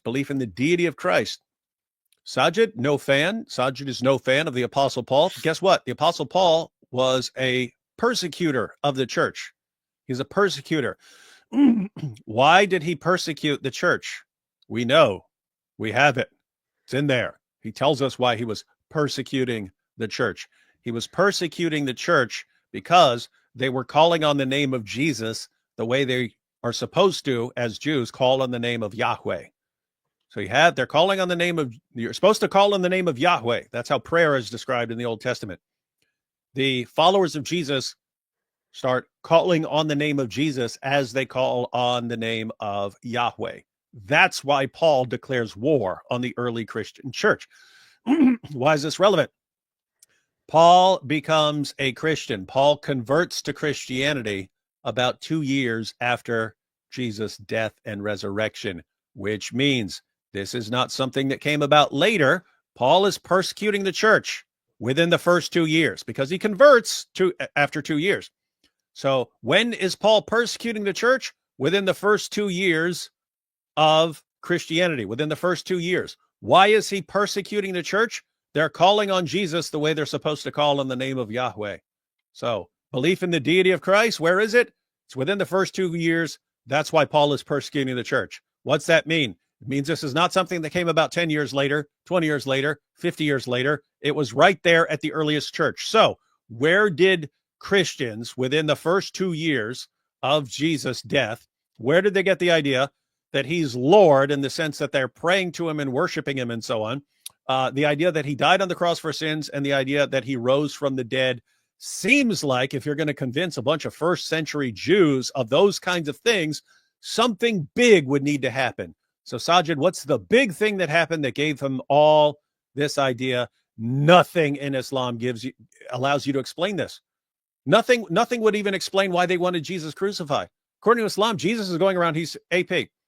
You've studied Jewish belief and so on. Yeah. The Islamic view is that Jesus is going around in first century Israel saying, hey, everyone, believe in God. Let's just believe in one God. Whatever happens, let's make sure we believe in one God. No polytheism for us, just belief in one God. How many Jews is that going to upset? 0. 0. And yet, even according to the Quran itself, Surah 4, verse 157, they're so enraged at him that this guy has to die. Really? For telling people to believe in God? That's what sets off first century Jews according to Islam. That's what I mean. It's like, it's insane, man. It's insane. See, here, and by the way, here's how the justification will work in the mind of Muhammad. Right? Well, wait a minute. I'm obviously a prophet, and they're going against me for no reason. Durr. So it must have been the same with Jesus, and they're just mad because he's a true prophet. Okay, it makes 0 sense. They went after you, Muhammad, because you're an obvious false prophet. You're coming to them going, tell me where I am in your book. I want to know where I am according to your book. I know I'm in your book because I'm in your book. That's why. And they're like, are you serious, dude? Yeah, it says it describes my mole in your book. Dude, there's nothing about an Arabian prophet with some giant mole in our book. Yes, there is. It's in there. No, it's not. You liar. Oh, I'll kill you all. That's what happened. And so in Muhammad's mind, someone who's obviously a true prophet can come along and the Jews will just reject him. So he thinks that's what happened to Jesus. Sorry, it doesn't line up with any of our records of Jesus. You can look and see what was upsetting people about Jesus. And it wasn't that he was telling everyone, hey, believe in God, believe in God, believe in God. It wasn't what upset people. Now, I went to Romans 9 through 11 very, very much recently, especially because I was preparing for a debate with Andrew Wilson. So I brought this up as a very, very important part in my debate with Andrew Wilson. But it's also burned into my mind because I went through this so often. But this is actually the first instance in the book of in Romans where you see something spelled out very clearly, which should be in complete disagreement with what Sajid Lupim here is saying. And Romans is affirmed to be in terms of authorship, in terms of the time, and so on. So the very same people who gave us the Gospels, who gave us the Gospel narrative, were around when Romans was written down. The very same people were there, and the very same people gave us the book that contains the Gospels and contains the other New Testament books. Here is what Paul says in Romans 9. Focus just on 9 verse 5. He describes the Jewish people, and he then says about the Jewish people, of whom are the fathers, and from whom, according to the flesh, Christ came, who is over all the eternally blessed God. Amen. That's directly what Paul says here. So Paul makes it very, very, very, very explicit. There is no question here at all. He directly comes and says that Christ is over all the eternally blessed God. Amen, he says. And this is a guy who's originally saying people have to be exterminated for calling Jesus God. And so the same reasoning would apply. You have to explain, Sajid, one, what convinced Jesus' original followers that he died on the cross for sins and that he rose from the dead and that he's Lord. Seems like it would have to be something big, because you can see from the reactions of some other people, people had a kind of a big problem with Jesus claiming to be Lord and Son of God and so on. And so they'd flip out over that stuff. So what is your explanation for what made his followers convinced of this? But then two, you have to explain the Apostle Paul, who starts off, yeah, these people have to die for saying this stuff about Jesus. And then a couple years later, oh yeah, I'm willing to die to acknowledge that that this is what Jesus taught. What convinced all these people, friends and foes? What convinced all these people that Jesus was making these claims? Please tell us, because Islam, Jesus came along and told everyone to believe in God, and then everyone wanted to kill him. I was like, no, we And don't then his want followers, to believe in God. for some reason, start worshiping him. One of life's great mysteries. It makes no sense. Just like everything else in your religion, it makes zero sense. It doesn't fit reality. Yeah, you have it right here in Galatians, also very early attested. For you have heard of my former conduct in Judaism, where which Paul says, how I persecuted the church of God beyond measure and tried to destroy it, and I advanced in Judaism beyond many of my contemporaries in my own nation, being more exceedingly zealous for the traditions of my fathers. So this is him directly saying that he became very zealous for his faith and wanted to persecute the Christians, and he then ends up believing in Christianity and defending it and believes that that Jesus is God. So these are the very people who brought us the New Testament, who brought us the Gospels, who brought us the New Testament texts. But Sajid Lipham now in this clip here claims that the Gospels themselves are no problem, but only later texts or later interpretations by Christians are the issue, because they depict a false, a misunderstanding of Jesus as the Son of God. That doesn't make any sense. No. The very same people who brought us the gospel also brought us the idea that he's the Son of God and that he is God. So that is completely out the window. That goes into a bin. If he now wants to come and argue that the Islamic dilemma is a non-valid argument, here he falls apart entirely again, just because, not only, but especially because of the things that we just talked about, because the New Testament, the Gospels, are very, very clear, and they are very clearly not in alignment with Islamic beliefs, Sajid Lipham. Yeah, and even going back to the point you were making in your video, I mean, just think about this. Like, what's more likely? That everyone in the first century got this wrong and some illiterate caravan robber came along 6 centuries later and somehow got it right? And that we should believe him, even when he contradicts everyone from the first century? Sajid's response seems to be, no, if you look, it lines up with Islam. No, it doesn't. Pick a source. Sajid, pick a source. I'll let you pick. I'm not even saying, the Bible or something like that. You pick a first century source about Jesus that lines up with Islam. I would love to see it. There is none. You never get away from a Jesus who is claiming to be the divine Son of God who died on the cross for sins and rose from the dead. Pick a source. I'll show you those things from that. And none of them agree with Islam. So what's more likely, Sajid? Everyone in the first century gets Jesus completely wrong, or Muhammad got Jesus completely wrong? You see? Why are the Orthodox so mean to AP? I'm not sure what you're talking about, man. Because they're jealous. Because he's been a Christian for like 5 seconds and he's already like massively more famous than they are. Hey, you know what's funny? So yesterday, I think it was yesterday, but yesterday. I'm sitting down with my wife and we're talking, and I had this idea of writing down names, which I guess it's a practice that I've heard many others do, writing down names of people that I should pray for, to keep in my mind. And then I'm writing down names, and I'm asking her, who else should I put on here? And so we're talking about people, and I think, I don't know, all the people that I love and that I remember, probably also people that kind of, annoyed me and wronged me and all that. And then I'm beginning very, very softly with like Jay Dyer, the Orthobros. And I'm going to, let me check my list. And I'm going to pray for Jay Dyer. And then my wife says, maybe I should also pray for the Muslims. I'm like, yeah, okay, sure, Muslims. But then it gets more specific. Then, like which Muslims? Well, those that we have had bad interactions with, and that I had bad interactions with. And I think like Muhammad Hijab. Yeah, okay. And Ali Dawa, okay. And even Daniel Hikikachu. And then I'm beginning to realize how difficult this whole thing actually is, of praying for your enemies. And I don't know. It became a very, very difficult matter. But I think I guess there is something nice about it. There's something good about it.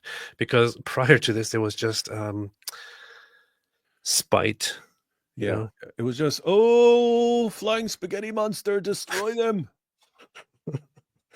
But there's something really good about this other attitude. So it is pretty powerful. Pretty powerful. But then I thought, I don't know if it's, maybe I could just say Mojab instead of Mohammed Hijab, but then I thought, no, maybe I should just say Mohammed Hijab. Robo Ronin AP looks like albino killmonger. Powerful. That's Knows right. too much. Momo and Zoot riding upon one another. That's what they do. Flip 34. AP be looking like Kravitz, super de duper based. Again, full warning. Please grab your Excedrin Tylenol now because this will hurt. Yes, exactly. Knows too much. Muhammad had the sexual strength of 30 man. The Zoot man. Just don't ask how they gave it to him. It's getting out of hand. MTAPWTH. How many trips to Party City? Many, man. I've been partying like this all day, every day. Lots of party cities have been going out of business, so you got to get all your stuff now. Yeah. I'm getting all my costumes, as many as I need to go to as many events as possible. I'm getting paid for this, man. People hire me for birthday parties and all that, so I have to go get new costumes. This is what I do nowadays.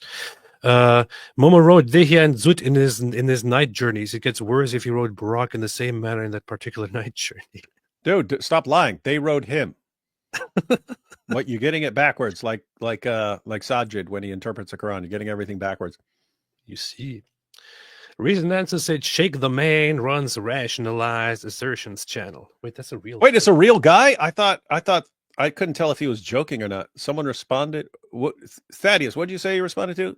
Thaddeus, why don't you... You've got my phone number. Just send me a text. Let me see. What Rationalized Assertions? I don't even find such a channel. Are you making this up? Are you making this up? It's got to be rationalized. You would call it rational assertions, not rationalized assertions. Rational assertions. I'm assuming he's joking still, but that does seem like something someone would be dumb enough to come up with. I bet he's trolling us, and he's obviously trolling us, but he's if there's giggling to himself and making us Google this stuff. Yeah. Saying "shake the man" doesn't even sound correct. Shake the man. Tilren, just your weekly reminder that David Wood once said, "Look how noble I am." Yeah, Chernobyl. Oh yeah, that's funny. Chernobyl. Still radioactive. I know this is. I try not to remember that, Tilren, but thank you. Shunya says, shortest ceasefire vis-a-vis Indo-Pak comment. What happened? I'm not really up to the recent detail in terms of Pakistan and India. India, Pakistan agreed to ceasefire. Okay, right now it's still holding. Claims of violations as welcome ceasefire deal. The ceasefire is still allegedly holding, but both sides have accused each other of violating the ceasefire. First, it was to be clear, violating the ceasefire, but not in the way the men of Al-Zut violated Muhammad. Just want to clarify. Oh yeah, that's a good. Thank you for pointing this out. This is important. This is very important. But yeah, apparently the ceasefire is still holding technically, so that's what it looks like. That's what it looks like. Christ is God said, AP, when you're getting baptized, love from a Copt. What's up, man? Shout out to Copts. Copts are super based. Coptic Christians are super based. Now I'm going to get attacked for this statement. When am I getting baptized? Soon, inshallah. I know the answer. Yeah, I gave David a possible date at which it might happen, but I'm going to probably make it public very soon once I know. Inshallah. Well, it's going to be cool because right after you come up out of the water, the drum beat's going to start, and then we march straight to the airport, fly right to Constantinople. Yep, and we're taking it back. Flag waving. All the Christians are going to be ready. You're going to just see Christians pouring out of various places and stuff, gathering around AP as he marches towards Hagia Sophia. It's going to be unstoppable by the time he actually gets to the church. There's going to be millions of people surrounding him. Eddie here said love the wig, but misspelled it with an S instead. So Eddie said love the wig, AP. Thank you. Appreciate it. So it looks pretty cool. Yeah, we know you're foreign, but it's spelled Love. Yeah, get it right. Baptism by immersion only, the true Orthodox way. Hey, care about your own salvation. Vlad Tepes. Bloodthirsty, insane person. Oh, look at me, I'm a vampire. I'll tell you how to get baptized. Come on. AP, can we watch you being baptized and somebody prayed for you? Maybe. Inshallah. Ooh, hey, it's kind of messed up. I kind of want to like live stream it. Here we are live. What's up? Yo, what's up, Twitter? I'm here with my main boy AP, and he's about to go. And the priest is all like serious and stuff. I'm like, what? I'm pretty sure it's going to be like, I probably won't be the only person to get baptized, so, and I don't want to make it all about me. But sure, I will probably have it on camera just to spread it, to spread the word. Spread the word. Inshallah. Holy Joe said Prophet Tales could return with Al-Zut. That'll be pretty nice. That would be the prophet tale of all prophet tales. Nathan Beard says, AP, been praying for your health, but I would rather pray for something else. Take care of yourself, please. Yeah, sorry for wasting your time with that, but I think I'm getting better now. So, Christian Killian says, AP, would you say you and David are friends? Which David? Please clarify which. It's like trillions of Davids in the world, man. David's around. Are you talking about King David? Can I really call him my friend? In what sense? Considering that you're talking about David Hasselhoff? Yeah. You're talking about David Spade? Yeah. Talking about David? Yeah. Caldwaraith said David Wood. Yes, I found the email address, but I haven't recorded it yet. Waiting on my beanie. Well, you better hurry up with that, and it better be something dope. And the shorter the better. Some people are sending me like 7-minute videos and stuff like that. You can't fit those in there. Nice. Vasileios Polychronidis says, Associated Prophet, you need to visit Mount Athos. I definitely want to do that one day. I seriously want to go and visit Greece with my wife. I went to Greece before, and I really loved it, but I feel like I would now have different priorities when I go there, and it could be very interesting. It's of course interesting also to find out that in Mount Athos doesn't accept women as visitors; only men can visit. So if I want to go with my wife, who would be very interested in that, she wouldn't be able to visit.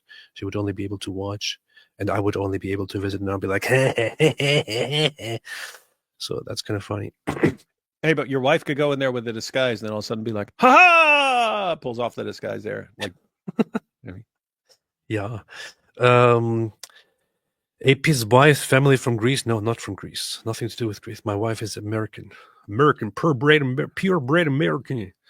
And she's proud to be an American, where at least she knows she's not Greek. Oh yeah, Christian Killian said David Wood. He clarified it. Well, thank you for clarifying it. Yeah, I would say yes. Yeah. Mark 8 said, show AP the children's book DOC made. Yeah, Sajid is so bad at understanding the Islamic dilemma. They actually made a little children's book trying to explain it to him. Sad part is he's still not going to understand it. Really? Where's that children's book? Where can I find it? Can I order it on Amazon?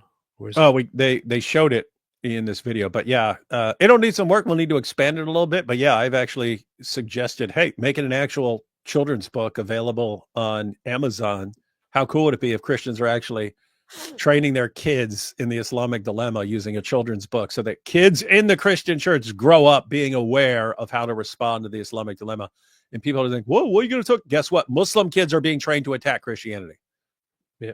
So why wouldn't you train your kids to respond to it when your kids are going to be talking to the Muslim kids in elementary school and middle school and high school, and Muslims are trained to attack? Why would you not train Christian kids to respond?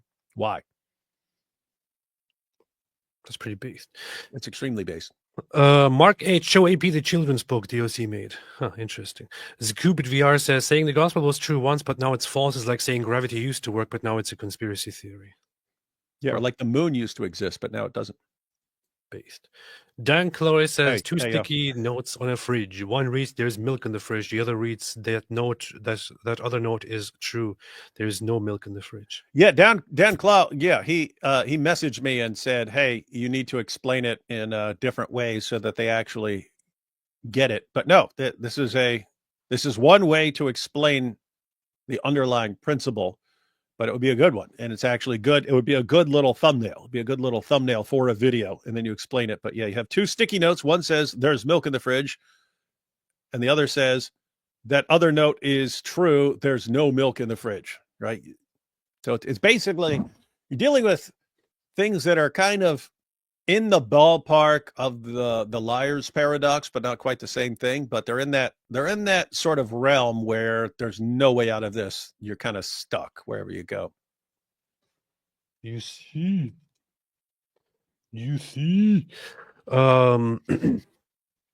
Oh, there's one of the dummies here in the chat. Who? The synagogue of Ramfan that you support blaspheme Jesus. Yes, and every time you're not killing a Jew, you're supporting the Antichrist. I have some bad news for you, Nitub Vladimirovich, but the star of Ramfan that you're referring to, by which you're alluding to the Bible pointing out a star for a false god, and thereby then saying that the modern Jews, who you think religiously adopted the Star of David, are using a star for a false god. That star actually doesn't look like the star that Jews use. The Star of Ramfan actually doesn't look like the Star of David. I just want you to know this. And I know you might not trust me because you think, oh, how could I trust you? You work for the Jews. Don't be stupid. Just Google it. Just Google it. Look for it. These are different stars. Secondly, so you not only adopted a stupid false narrative about Jews from memes, you also don't really understand how stupid this argument is on many different levels, including the very star that is nowadays used on the flag of Israel, right, with 6 sides, was also prominently used by Muslims and Christians throughout history. In fact, it was very often used in churches in the East, also in the West. You can find it in many old churches somewhere in the room. You can find it on a window, the Star of David. The Star of David also doesn't have any religious significance to Jews, by the way. So there's another part that you're getting wrong. In fact, you will often see that that the religious Jewish congregations, religious Jewish communities, the Orthodox religious Jewish communities often use as their symbol, for example, a menorah instead of using the Star of David, because the Star of David is considered to be more a unifying cultural identifier of Jews in today's time rather than a religious symbol, which is why it was also chosen as the flag of Israel instead of the religious symbol, which is the menorah. So yeah, I don't know what kind of dumb stuff you're doing here, but you get all your knowledge from dummies who make memes on the internet. So I would suggest informing yourself through better sources instead of being a complete imbecile. Yeah, so Nitup Vladimirovich, did that go the way you hoped? He will just ignore all of this anyway. So yeah, or did you just look all kinds of stupid? He will just ignore all of this anyway, and then just evil star, man. Thank-K. Hey, Mahdi, which CK3 expansions are worth buying? This is a very, very good question. Also very related to our topic. The last one is definitely very, very good. I would definitely recommend it. One that I would definitely avoid is the one that I don't even remember the name of it. Legends or something. Completely ridiculously bad. David has no idea what we are talking about because he is not cool. Alien X, I would say all of them except for the Legends and the Family and Friends ones. Okay. Alien X, the Quran reads like a fan fiction and Islam is a competition for the dawah guys. I think they're all taking bets on how many people take the trap. This is true. You aren't the only one to conclude that. Alien X. Remember that guy we covered a couple years ago? Musa Sarantonio, whatever.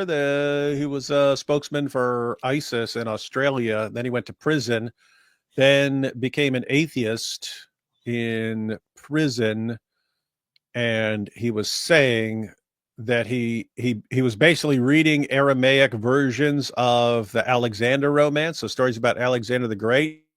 And he said that the Quran is basically 7th century Alexander the Great fan fiction. And he concluded there's no way this is from God. Alexander the Grape. Wow, Alexander Grape. Aleris Verus says AP and Mahdi's Wood. Did you...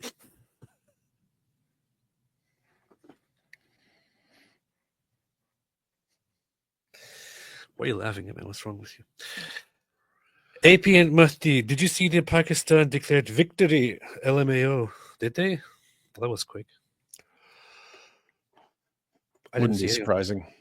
I didn't see anything of that sort, but it wouldn't be shocking to me either, considering that that's what they do. They urinate upon one another and then they declare victory. That's what they do. Johnny Silverball says, have you talked about the abhorrent practice in Afghanistan known as Bahabazi? No, what's that? Never heard of that. Never heard of it. No, what's that? Distant, doesn't ring a bell at all. What possible problems could there be between Islam and kids? Doesn't make any sense. I think is it a video game? I don't know. I recently learned about it and I want to vomit. Interesting. David, have you ever talked about this? No, what's that? No idea. Interesting. Trillion says, what a rude way to respond to a super chat, man. What's wrong with you? Yeah, we talked about it a few times in the past. I think we haven't ever made like an exclusive long conversation or a video about it or anything like that. Maybe that's something that David should do instead of being lazy. But yeah, it is about gay child abuse in Afghanistan and all that. It's pretty messed up. Cultural tradition.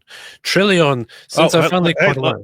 Little side note, apparently the abuse of boys was pretty standard in Islam up until pressure from Western nations to stop it. And so lots of Muslim countries had to, start cracking down on the practice, but there are places where it's still going on.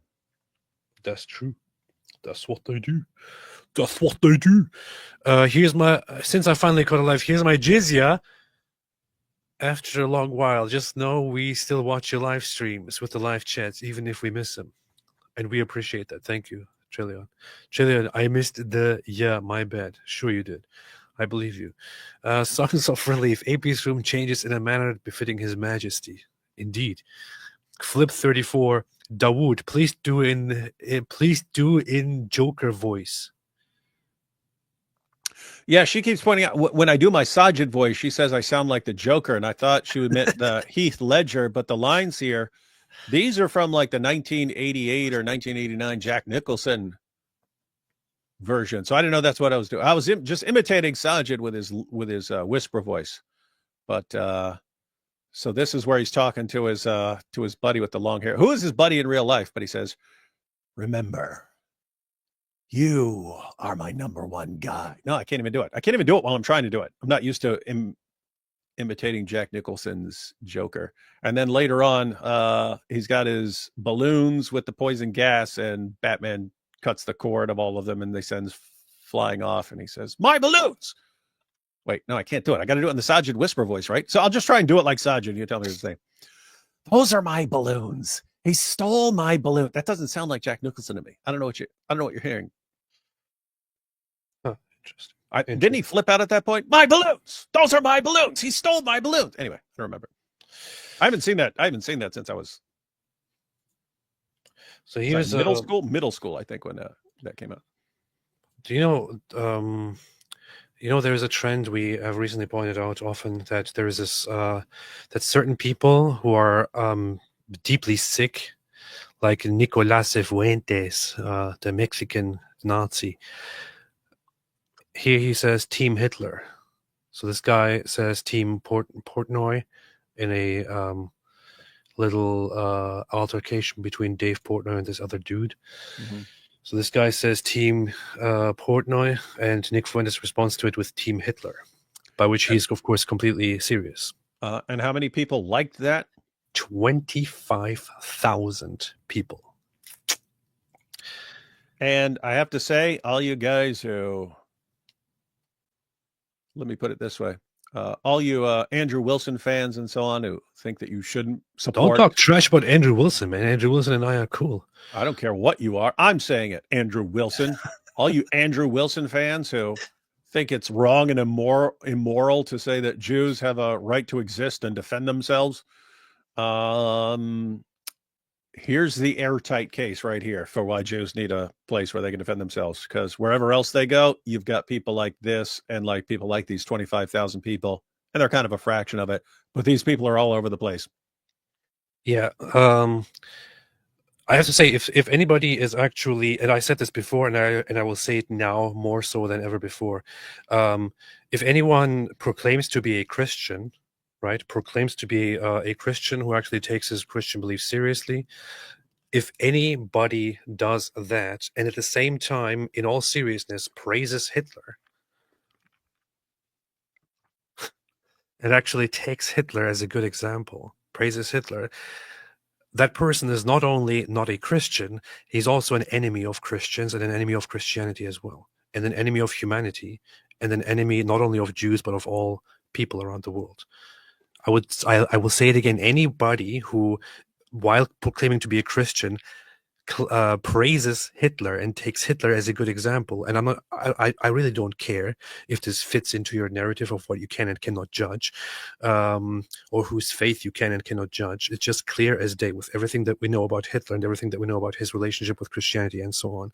If you proclaim to be a Christian and you also are a fan of Hitler, yes, Jackson, yes, I hope you're not one of those imbeciles who say, oh, but what about Stalin? Yes, Stalin too. Stalin too. Are you happy now? If you then are a fan of Hitler, you are not only not a Christian, you're also an enemy of all Christians, and an enemy of Christianity, and an enemy of all humanity, and an enemy of all that is good. If you are somebody who actually thinks that you can be a fan of Hitler, that you can like Hitler, that you can think Hitler was just, the good guy or something, and you think this is in line with your traditional, with your conservative values and all that, then you are seriously, incredibly, absolutely, horribly misinformed. Horribly misinformed. But here we are crossing a huge line. Here we go into such territory where you just don't have the luxury of just being misinformed, of just being ignorant. It's not an excuse, okay? It's not an excuse. Being ignorant is not an excuse here. This guy not only massacred and aimed to exterminate, aimed to eradicate, aimed to annihilate and mass kill the Jews, he also aimed to eradicate and mass kill other populations. I know many of these imbeciles do not care about Jews, do not like Jews, but it's not just about Jews, it's also about others. Yes, the focus was Jews, but Hitler was very, very much also adamant on eradicating the Polish people, on eradicating the Russian people, on eradicating religious people of all kinds that opposed him, of eradicating intellectuals, of destroying religious places, and he put it into practice and put it into the works to also get rid of Christianity, to change the Bible, and to introduce his own way and make people worship him, because he was a sick, sick bastard. And if you are somebody who actually thinks, oh, I'm traditional and I don't trust the media and I don't trust them Jews and all that, and you actually praise Hitler, I don't want to say what I used to say. in the past in terms of what you should do. But please shut the hell up and inform yourself. And don't be a horrible, horrible human being. Anyway, what is it, David? What is it that you want to say? What's the problem, David? You said it all, man. You think so? That's good. That's good. So, David, I don't know if you've ever come across some of the posts, some of the articles, or things that people have written about the Islamic dilemma. I think this person here, Anthony James, I think he invented the Islamic dilemma actually. Smart. In 2025, March. Smart. Have you ever had a look at the Islamic dilemma and how people have described it, other than you? Mm-mm.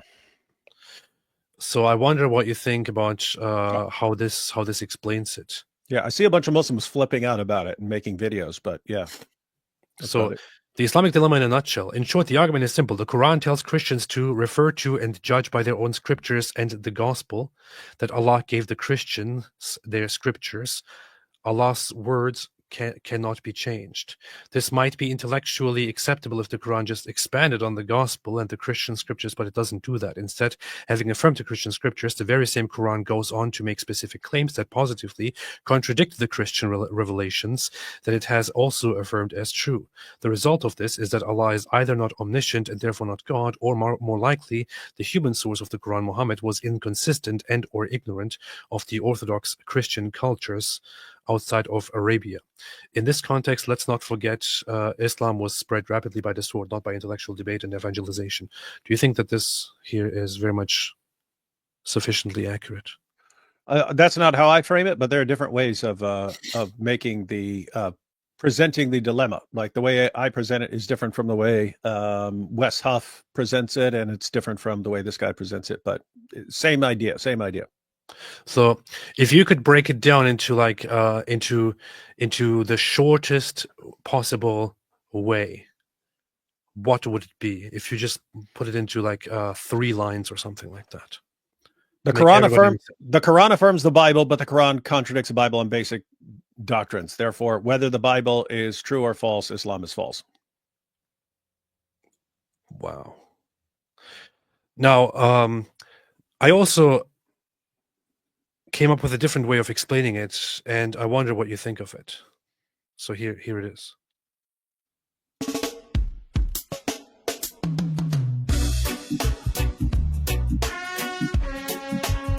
me now, my brother, why is some book corrupted? When the Quran say go read it. What kind of rhythm you play, man? Them said the Quran straight from Jah above, word for word from the heavenly dove. Yet the same book say my gospel holy, guidance and light, that sound like glory. So me open up the book, me read and see Christ on the cross crucified for me. But then your Quran said that never be. So me ask you plainly, how can both be? Who tell your judge by it? I don't realize that this is since this is in Jamaican, it might be difficult for you to understand. We understand it. I just everyone's disappointed because you always use these songs but never actually finish or release any of them. Okay, so I also have it actually in English here. Wait a minute. Tell me now, my brother, why do you say my book's been changed? When your own book told you to read it.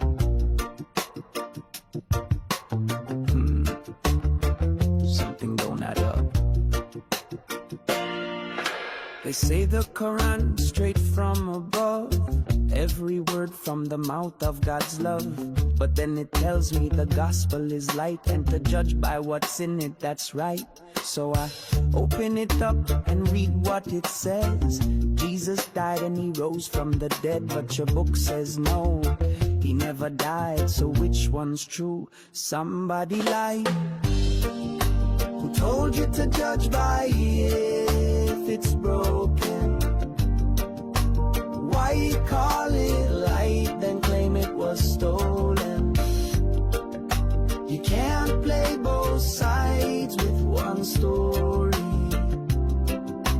your claim crashes down in all its glory. Surah 5 says to follow the word given to Christians straight from the Lord. Surah 10 says if you're unsure, ask the people who knew it before. But our gospel says Jesus is Lord, crucified, risen, that's what's stored. And our scriptures older than yours, written down long before Muhammad's tours. So tell me, friend, what do you choose? If you pick both, then both you lose. If the gospel is true, the Quran is wrong. If it's false, then why does it play along? And if God's word can never be changed, who corrupted it and who arranged? And why does your book lean on mine while calling its heart a faulty sign? Who told you to judge by it if it's broken? Why call it light then claim it was stolen? You can't praise the map then toss out the way. You build on the rock, then dig it away. Now some say only part is true, but your book never said which part to view. Is it Matthew or is it John? Tell me which verse to lean upon. But truth ain't served by picking and choosing. That's not faith, that's just confusing. You either believe it or say it's a lie, but you can't stand in both camps and try. Or are you saying it's a trap and the prophet got it all mismatched? And the message built on contradiction, and the claim lacks solid conviction. Who told you to judge by it if it's broken? Why call it? So what do you think about it? Oh, it's good. It just we'll never hear it again because you never release any of these. Oh, this will be released, man. Oh yeah, sure it will. But you think it captures the picture pretty much? Yeah, and I think you need to get the video really well done of you in that costume and sort of lip syncing to it, like it's you singing it and stuff like this, you at a keyboard and stuff like this and singing it, but also like the verses popping up on the screen. Well, we already know that you will come over to visit me when I get baptized. That's true. So when you come over to visit me when I get baptized, we will record this video together. We can do that. And we will then publish it. Mm-hmm. And then the kuffar will be humiliated. You see? Fantastic. There you go. Wait, am I going to be in the video too? Of course. Because I'm going to need some really long dreads. Yeah, you're going to be in the video too. You got to get some big dreads, like not like mine, which are pathetic. Or I could be like Snow. Remember Snow? No. Okay. Yeah, he was a like, he lives up to his name, and then he's a super white guy who sang Jamaican songs. But what's crazy is they actually respect him. All the Rasta dudes actually respect him for how he crushed it, which is weird because he's like the whitest white dude you've ever seen. Oh, that's funny. You never heard the song Informer? Oh, yeah, yeah, that's Snow. That's Snow. Look up that dude. That is the whitest white guy you've ever seen in your life. Beast. Apparently, what's crazy is apparently the dude's like gangsta as anything. Like this dude will roll up on people with an army. Oh, that's powerful. Okay, so you have to. I pulled up here a picture of a ginger dude. Considering that you are also pretty much ginger. So you would have to get something like this. I will. Something I will. Very long like this guy. I will. And then we can record the video together, which is very, very cool. Okay, awesome, man, awesome. There you go. Islamic dilemma explained and easily broken down. The Ummah will never, ever recover from this. It will be the destruction, the absolute humiliation, and a wonderful gift. Forever. For all times. Once I get baptized. And the next step, you know what it is. We take back Constantinople. And we take back that Hagia Sophia and we give it right back to Greece and say, hey, take this and do with it as you wish. And then what do we do next? I meet up with the heads of the churches and say, hey, it's time to stop the fighting. Next day they will come together forever. And then all the Jews in Israel will be like, huh, it worked with Constantinople. Why can't it work here with the Temple Mount? Yeah, exactly. So things are going to get pretty smooth and nice when I get baptized quite soon. Style and rail woodworking, Dawa Dawa bills, y'all. It's Dawa Dawa bills, y'all. That could be another song. Yeah. Thesaurus Magnus says, Thesaurus Magnus says, Thesaurus Magnus says, Davi Madeira. Will your sons take your place in the fight against Islam? Oh, hi, AP. Ugh, don't mind me. I'm just sitting here. Possibly not directly as far as confronting the ideology, but my two oldest sons, one is building nuclear aircraft carriers and the other is going into cybersecurity. So kind of those are things that will eventually be dealing with Islam in a different way. Huh. Well, this is why you have to force them to focus on Islam. So, yeah. Asa, what's up, Asa? Good to see you. So happy to see our boys together online. Thank you. Not sure which boys you're talking about. I'm new here. Giovanni JD, I know this is cringe and off topic, but despite AP being wrong on Zionism, it was cool to see someone finally call out the lame sophistry rhetoricism of Wilson. AP won despite being wrong. W. You are wrong. And I'm going to ban you here. Bye. Thank you. Appreciate that. Drake says, get a haircut, AP. No, I'm going to let it all grow. Asa, so happy to see our boys together online. Is this the second one? That's cool. Thank you, Asa. Good to see you here. Jeremy Muhammad's 1.8 is a Quranic miracle as well. It is, indeed. It is. I think it is. It is a big miracle. No pun intended. River Chase says, and lo, in the final hours, Allah shall raise up the Mahdi, a guide ordained by divine decree. He, the best of Turkeys, shall be of Ottoman blood, a descendant of a wolf. Injil 8:41. This is pretty. It's in the book of the Council of Nicaea too. It is, yeah. They removed it by force, yeah, because they were scared of it. Living with Jay says, somebody tell this guy about your mama. Your mama was so scared that when everyone died in battle, they made the Quran into a book. Yeah, terrible stuff. Your mama was so deadly.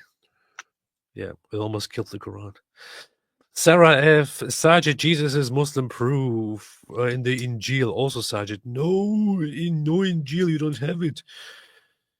Can't stay any longer because we'll be late for Mass tomorrow. God bless you. Oh, yeah, that's a good point. Yeah, you too. Mr. Take a Look Around says, The Life of Muhammad by Ibn Ishaq, page 104. Best evidence to prove gospel authority and writer. Even their own sources say it's not anonymous. Ugh.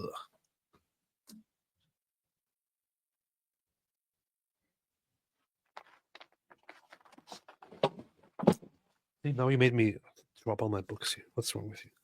That's probably the part that quotes the Gospel of John. The Gospel of John, Gospel of John, page 104. Page 104. So let's see. Page 104.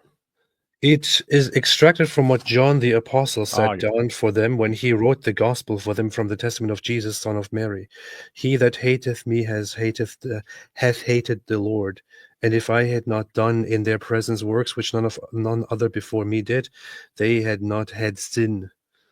But from now they are puffed up with pride and think that they will overcome me and also the Lord.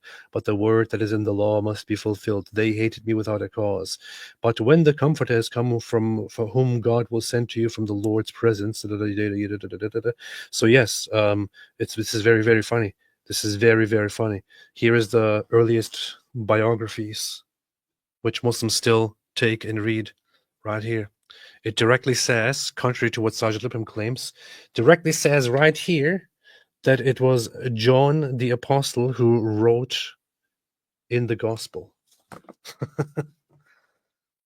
is very, very funny. Yeah, it's weird because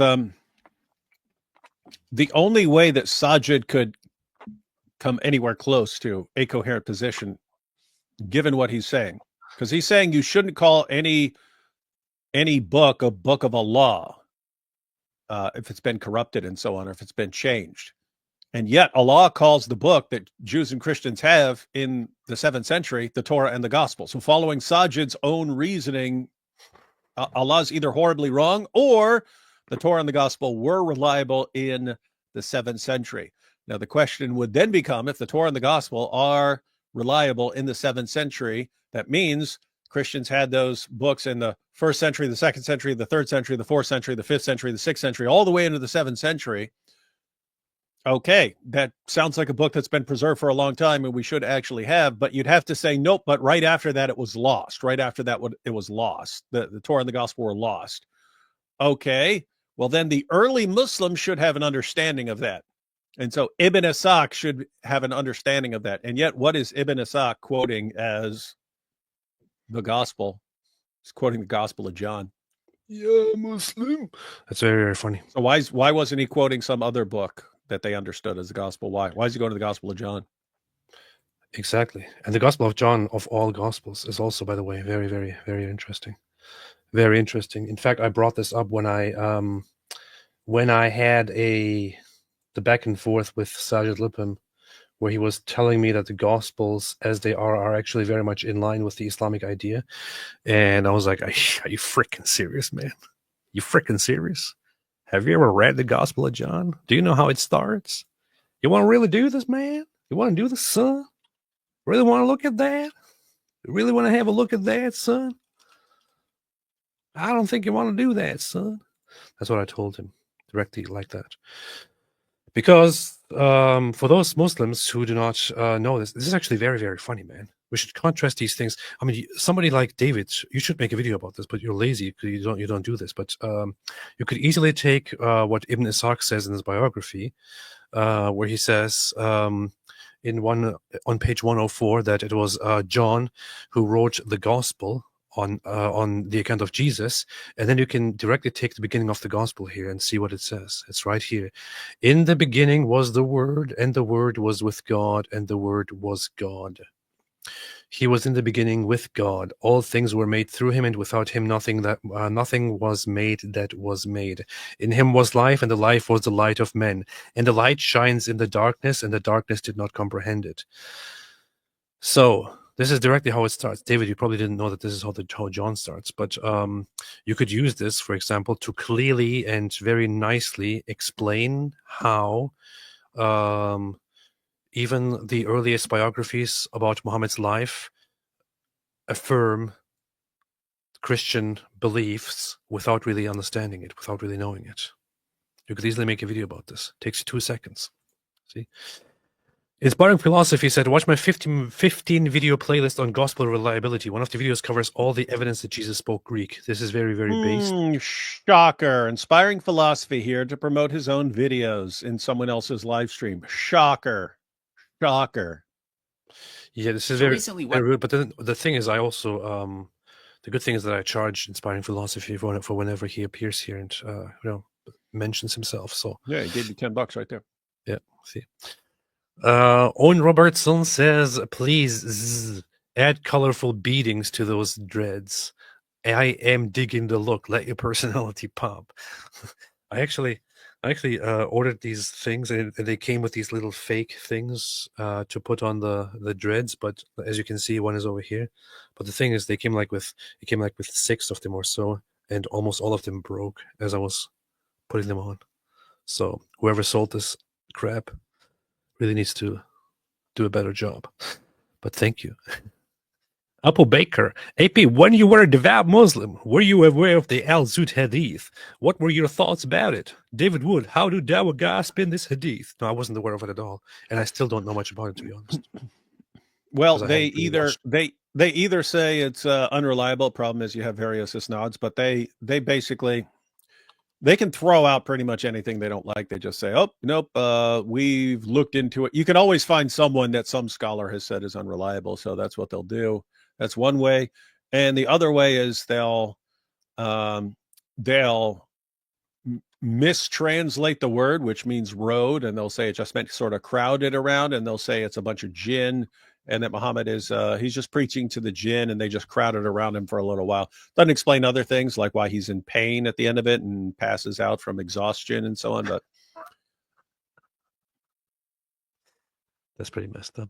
it's an extremely messed up story. I got to go check on something real quick. Okay. See who's watching my kid now. Why do Jewish American students protest for Hamas? I would leave it to a Jewish person to explain and understand and explain this. But as in every community, in the Jewish community as well, there are some people who have a habit of being self-hating and of kind of going against the very same people that they claim to be for. And especially among very, very leftist and secularist circles among Jewish Americans, you have certain groups of people that only remember that they are Jewish when the opportunity arises, and they can say, "As a Jew, I oppose this Jewish thing." So there are these people who do dumb stuff like that, very, very often among leftist, atheistic or Reform Jewish people. Don't want to blame them all now, but many of them do this kind of dumb stuff where they actually go and support the most ridiculous anti-Israeli things. Just recently, there was an article actually written in the New York Times by a leftist Jew about how Israel is not our friend, and you could see neo-Nazis celebrating it. Seriously. A Jewish guy writes an article in the New York Times about how Israel is not our friend. And who is celebrating it the most? The vilest, most anti-Semitic people out there celebrate it. And every single time you could explain it to these dumb ones among the Jews, that they are simply just serving those Jew haters who would never discriminate between good Jew and bad Jew, if things got serious, but they never get it. They still keep on serving the anti-Semitic idiots there. That's what they do. And yeah, lots of people have, people came up with a name for them as, who is that? Where is that? K Alifi, correct. We call them as a Jews. Yeah, this is an actual term. This is an actual meme by now, as a Jews. Because this is a name given to people who have very, very little to do with Judaism, very little to do with being Jewish, but whenever the opportunity arises where they can virtue signal and speak out against Jewish stuff, they say, "Oh, as a Jew, I find this very, very wrong. As a Jew, I think Israel has no right to exist. As a Jew," and so on. This is a very, very, very, very common pattern. And I guess among certain populations like Jewish people, where there are people who push against Jews in very, very vile ways, you will find some that internalize the hate and also start hating the Jews, which is, yeah. And unfortunately, those people are the biggest enemies of Jews and of Israel. Those who are anti-Jewish and anti-Israeli. Pretty bad. Among them, very famously and popularly, the ADL, the Anti-Defamation League, which is a horrible, horrible organization that has not done nothing to help over the years and has only done things like fighting Islamophobia and dumb stuff like that. Dumbest people around. Terrible. But yes, I said I would leave it to a Jew to explain this, and then I just explained the whole thing. That's what I do. Why does Larry David hate Donald Trump so much, yet has not even commented on how Jewish American students are being harassed and threatened by Antifa? Well, he's an elitist guy. He's rich. He has his fun. As much as I like his comedy, I love his comedy, the guy is just a complete idiot. So that's that. Muhammad Undercover, play the real cool and smart Muhammad. Pray the real cool and smart Muhammad Hijab. Yeah, I do that. Mojab met Mijab. Watch your recent debate. Top 3 takeaways. Who are you talking to? To me? You talking to me? You talking to me? You talking to me? You talking to me? You talking to me? Well, my opponent was not very much engaged with the Bible, despite it being a debate about Christians. So he really didn't like he really didn't go into the Bible. He had no response on how Romans 9 through 11 was very much in line with my idea that that the Jews still have a special place in Christianity. And the other thing is that people like to just believe whatever their side says when their side likes appealing to the crowd. That's what Andrew Wilson did. No, Andrew Wilson and I, we made peace, and we're pretty friendly to each other. But you know, his methods during the debate were pretty bad, very, very bad. Magic Jew blood. Here it is, magic Jew blood. Magic Jew blood. Magic Jew blood. Hey, Leafy, Dave Smith has some Jewish ancestry, so he's like those secret gay guys that are really homophobic. Yeah. Isn't he like somebody in his family is Jewish, but he has nothing to do with it, and then he goes around claiming that he's a Jew, and he has an opinion on this, which is for that reason. I mean, to be very honest, to be very, very freaking honest here, with all due respect, if you are a Jewish American who has never visited Israel, who has nothing to do with Judaism, who is in no way connected to Israel, except that your parents or that your grandparents or your great-grandparents are in some way Jewish, and you come to the scene and you say, as a Jew, I think, I'm sorry, but nobody gives a damn what you think. Such a person's opinion is not more valid than my opinion. I would say my opinion is more valid than those people's opinion, because I actually went to Israel at least once. So, yeah. Zed Head says, I don't I just want to point out, is that Dave Smith dude? Have we ever seen that dude? Even once. Even once. Blow the shofar? No. Okay. How many times have we seen you do that? Like dozens? You're not even Jewish?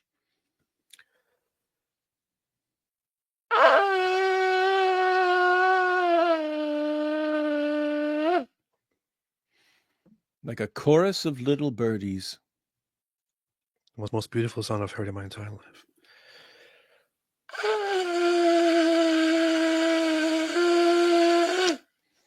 See?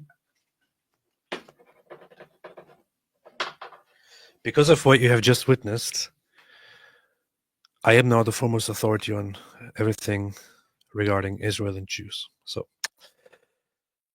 yeah. I don't even believe in the Islamic dilemma anymore of 1,500 years of Christians battling against Islam, and it's this easy to refute it.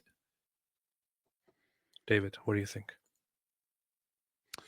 Yeah, problem was 1,500 years of Christians, not quite 1,500 years yet, but entire history of Islam. Vast majority of Christians didn't know anything about what the Quran says. And so they didn't know enough to actually go to the Quran. Very few people could have ever done that. It's only possible now to make this widely available to Christians. And still, vast majority of Christians right now don't know it. But even a handful of Christians knowing it is able to wreak complete havoc on the Dawah community. So imagine what would happen if Christians in general learned this. That's true.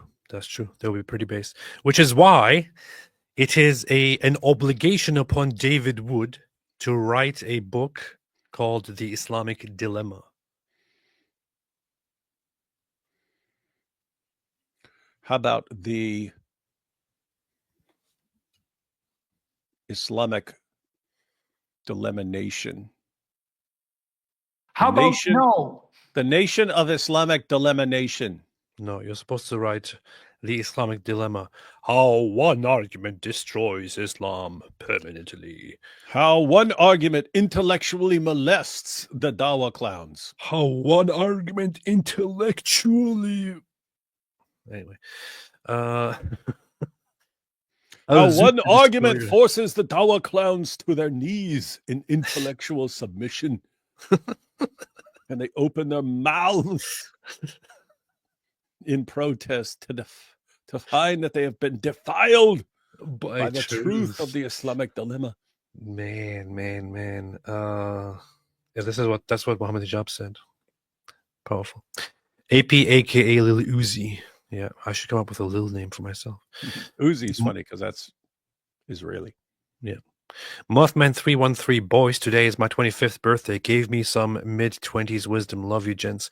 Well, first off, nobody cares that it's your birthday. Just kidding. I Happy do. birthday That's to why we you. sing, "Hey Mothman, it's your birthday. Go Mothman, it's your birthday. Happy birthday to you. Happy birthday to birthday to you. Happy Happy birthday, birthday, dear dear Mothman. Mothman. Happy Happy birthday to birthday you. to you." Okay. What is some wisdom that you can give to a 20-year-old guy, David? Mid-20s? Yeah. Go with your heart. Follow your heart. Listen to your heart. No, seriously, more seriously. The biggest wisdom we can give you is hips don't lie. No, seriously. The biggest advice we can give you is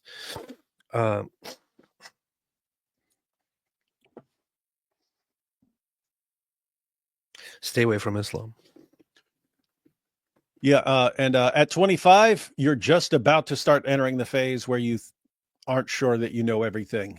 So you have, kids are younger, they tend to listen to their parents and stuff. And then once they hit a certain age, then they think they know everything and they've got everything figured out and they'll run around protesting everything, thinking that they're right. And then later on, you find out, man, I had no clue what I was talking about back then. So you are right about to enter the phase of your life where, oh man, all this stuff I thought I was right on point about, a couple years ago.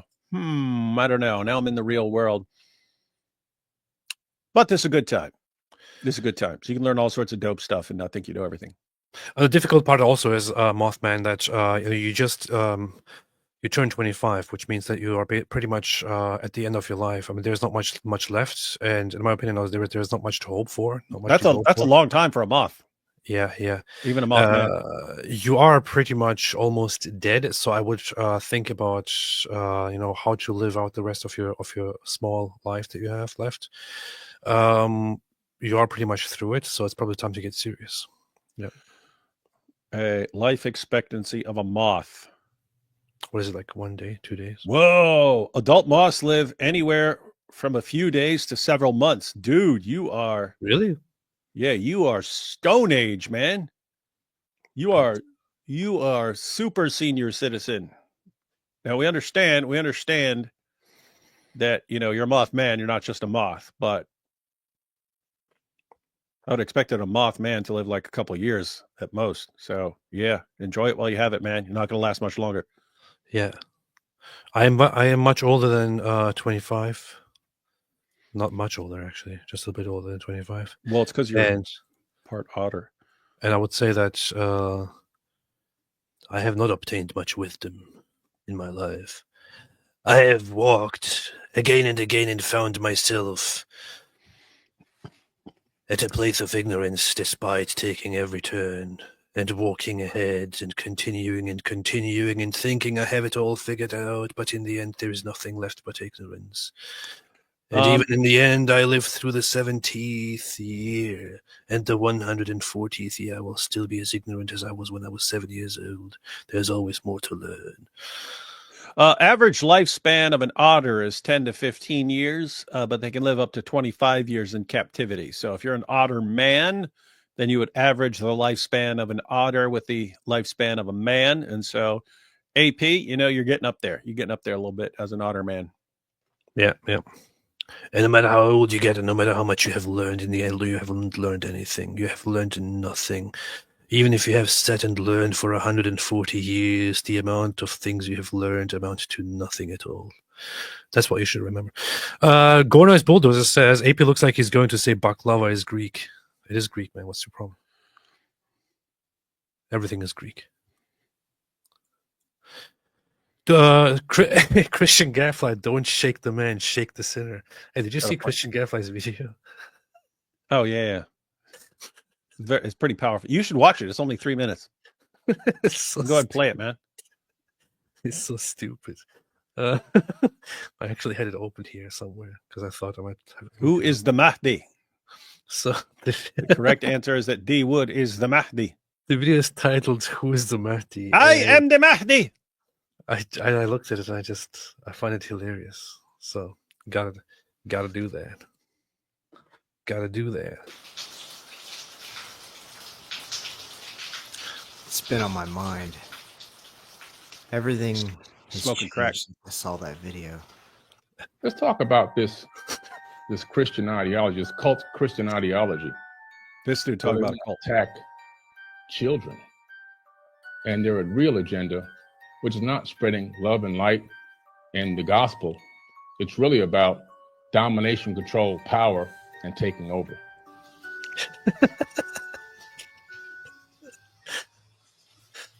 Couldn't let this go. I had to get to the bottom of it. But for the longest time, nothing. But then, unexpected, Haram. one day everything changed.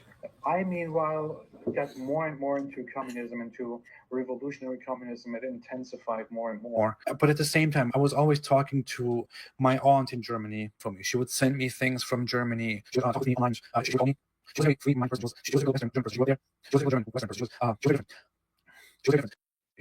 For me, she would send me things from Germany. She would talk to me online. She would call me. She was a free mind person. Well, For me, she would send me things from Germany. She would talk to me online. This is so stupid. It's so random. Hail the Mahdi, the Christian Brotherhood. That was when I started to connect the dots. Hail the Mahdi. See, it was all connected. He's in Morocco. He lives in Morocco. Then you have this other clown, Fareed. He's in Bahrain. Just understand it for what it is. This is just a psyop from Unit 8200 and the electronic flies straight from Riyadh or Dubai. And increasingly now Morocco. The more I learned, the more paranoid I got. Looking over my shoulder, I started to realize that this team had members everywhere. Their leader, David Wood, the cockroach. He was a psychopath. Next, Mr. Rogers. It's a beautiful day in the neighborhood for Grand Theft Auto. And then Mike Jones. Who? Mike Jones. Who? Mike Jones!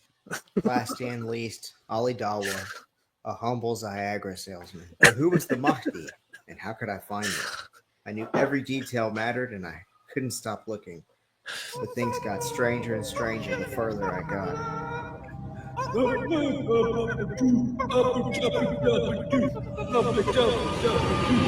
Oh, I'm Hadith.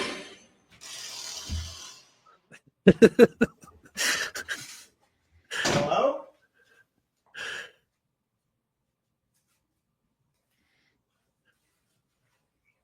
Guess it was nothing.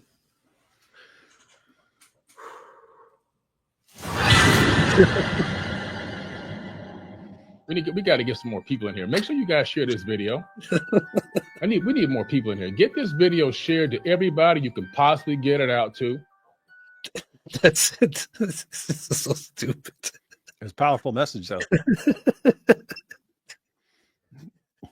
There's something just about this ridiculous humor here that I find awesome.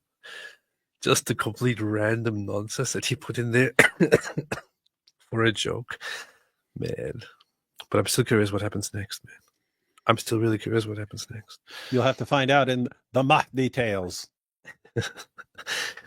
Follower of the Christ, says AP, King David prayed for the destruction of his enemies. If they become your brothers, then they are no longer your enemies. Well, it's a different thing, right? What he does is him saying, and they surround me and they do this, may they be destroyed who come after me, for example, stuff like that, you know, and such. And also, the commandments that we are given directly by Jesus in the New Testament, you see. David wasn't given those commands. You see. But David, what are you saying? What are you going to say in response to this? I'm just saying. Oh, okay. Well, the thing here is also,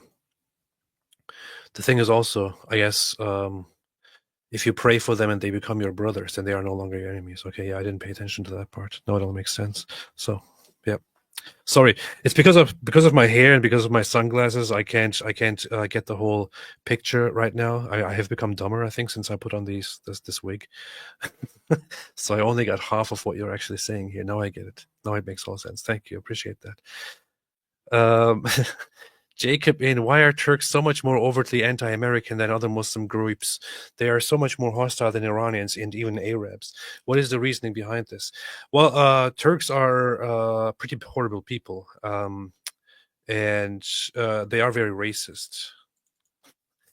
And it is very much part of the Turkish system, the Turkish education system, the Turkish ethos, you could say, to learn basically that you're better than everyone else, and that all the other people are horrible, and so on. In Turkey, it's also very common to be very, very extremely racist against Arabs. So the whole Turkish thing is a little bit out of control. But David, what do you think about this as a Turk? Yeah, you have sort of cultural supremacist views among Turks and Iranians and Arabs. With the Iranians, the regular people, they have a problem with their Muslim leaders. In other words, they have something which, I mean, I guess Turks are similar, but not to the same extent as Iranians, where like their pride as Persian people, like just it's before Islam. You know what I mean? It's before it, and it's the same with the Turks, but it seems to still be a bigger part of Iranians that they're thinking of themselves as awesome people. And hey, weren't we even awesomer before Islam? And so they don't have the same like religious hostility towards America that their leaders would have. Yeah, well, David, when I asked your opinion, I was actually joking. So I'm breaking it down. Turks, they have all this nationalism, all this arrogance, but it has become intertwined with Islam, and that Iranians are actually able to take a step back from the allegiance to Islam, that the Turks aren't doing very well anymore. Yeah. So basically, the Turks are the best. That's basically what David is saying. Le Petit Chris says, I had made an Islam verse of Shake It from Metro Station for you called Shake It, but sending it here would be $300. So yeah, here's a $5. You can always send just an email or something. Thank you. It turns out otters do not make good pets. Yeah, I would have guessed that. Yeah. I'm just saying, because I've seen people, with otters climbing on them and stuff, and I thought it was cool. But it turns out they require tons of water, and you need a bunch of them. They say they get miserable unless they have a bunch of other otters to roll with. Aren't they terrible carriers of diseases and stuff? That's also on the list. They carry horrible. They can be carriers of diseases that can be transmitted to humans or other pets. Yeah. So they are good spreaders of diseases. I would bet that you might get some really, really bad diseases that might otherwise be very far from humans. Yeah, same with the Dawa guys and them going around banging all these different hotel wives and stuff. They're like otters. So the otters and Dawa guys usually to give you horrible diseases if you're around. And that's why the Turks are especially bad, because they take all the natural problems with otters and they combine them with all the problems of Islam. Yeah. Vlad Tepes gave Islam the al-Zut treatment. Well, to be honest, he was also later humiliated and killed and publicly displayed. So no, because then he lived for centuries as a vampire. Yeah, before that. Yeah. Ida Rogozin, what's up, Ida? Ida Beast. A Vader says, but if you have not either, pour out water thrice upon the head into the name of the Father and Son and Holy Spirit. Didache, chapter 7. Powerful. My baptism would, in any case, take place with a 3 times immersion. That's how it is. CN1 Ichchix says, "Hail to the real Mehdi, Mike Winger." In my video, he's going to be the mysterious anti-pope. He also supports Israel based on Romans 9-11. Great guy. Really? Did he say anything about this? He doesn't strike me as somebody who would actually even comment on any of that stuff.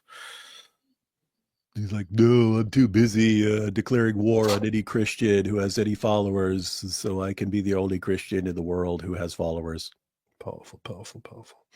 Ida Rogozin, oh, at least my favorite couple is back together. Who are you talking about? I don't know. Probably Brad Pitt or something. Did you know that Brad Pitt is actually based on an ancient practice where they would, if they had like too much leftover bread, they would dig a pit and throw all the leftover bread into that. So they called it Bread Pit. And then that became a name later on. Yeah, now you know. Cam says, the only thing good about the Pakistan-India war is I've been getting less spam calls, inshallah. This is the thing. I was pointing that out. Messed up. Like if a full-blown war breaks out between Pakistan and India, we will have difficulties getting tech service on the line. We will have difficulties with all that, but we will also be relieved from all the spam calls and all that. So scam callers and all that stuff. Nobody will be telling us to buy gift cards and send them money and stuff, Red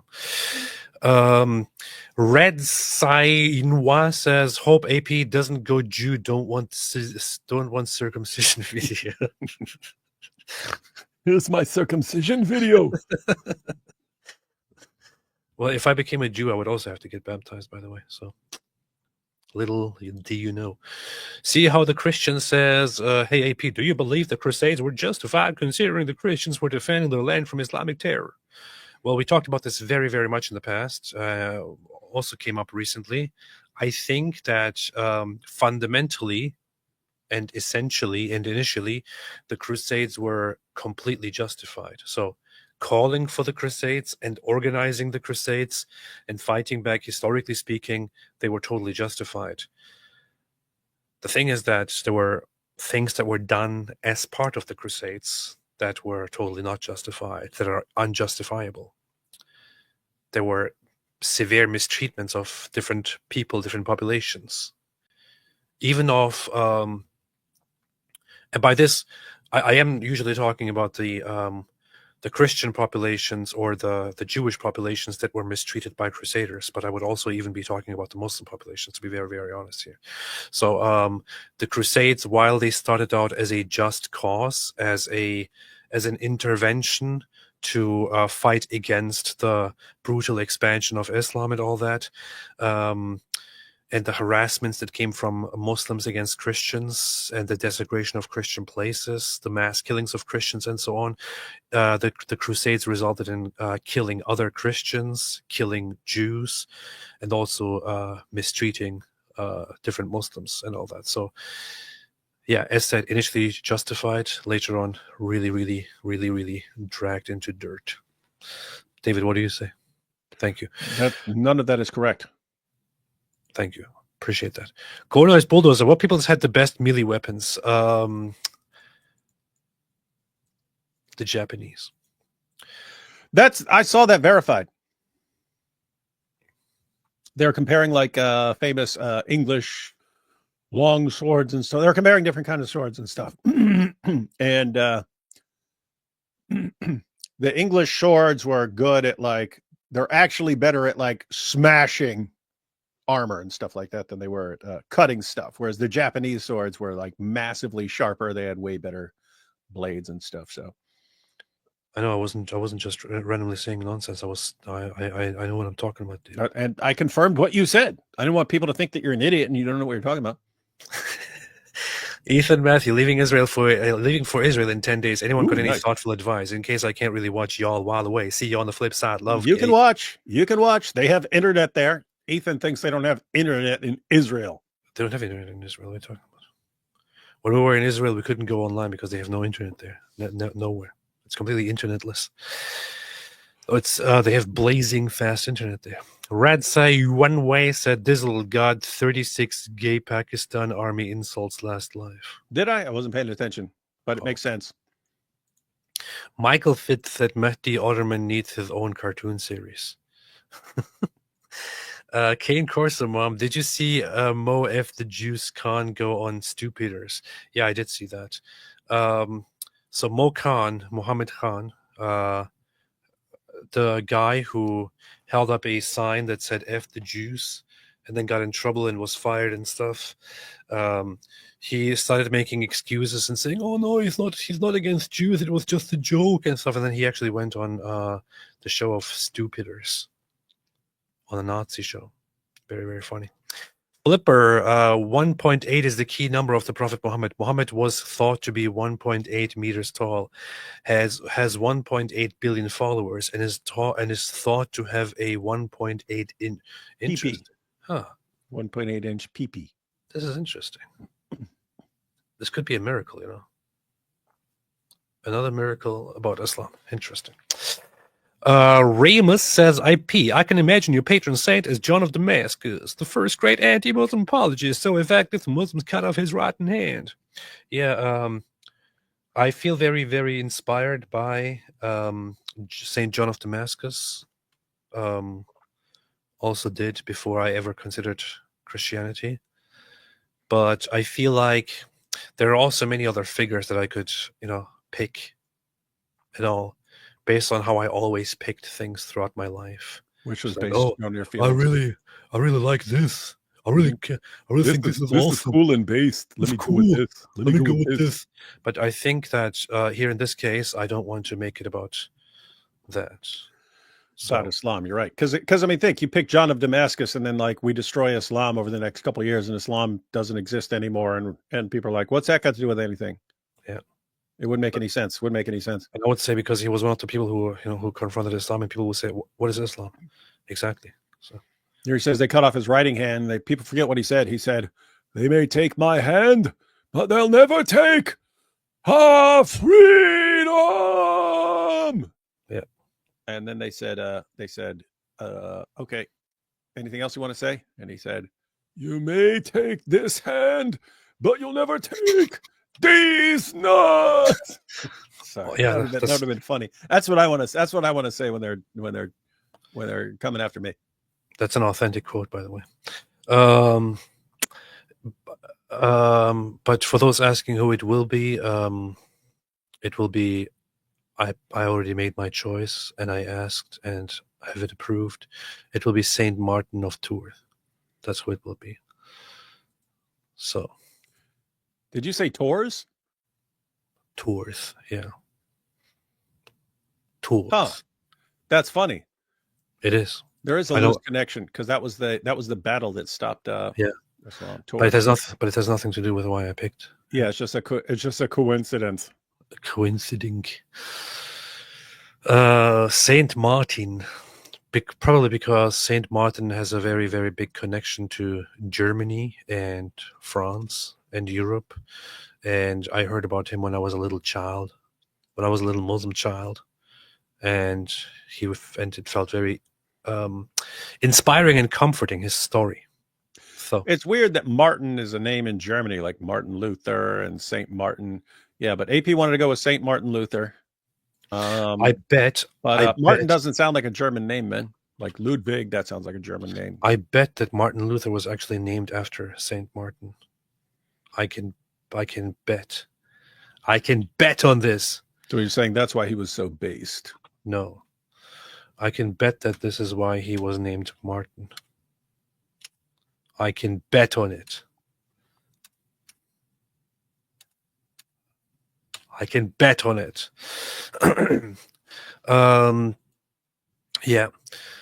No name, show Muslims Al-Ghazali's impact. Maybe they change.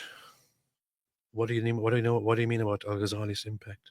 Ghazali was a Muslim, was an Islamist Muslim mystical dude. He was also very much anti-scientific discovery and stuff.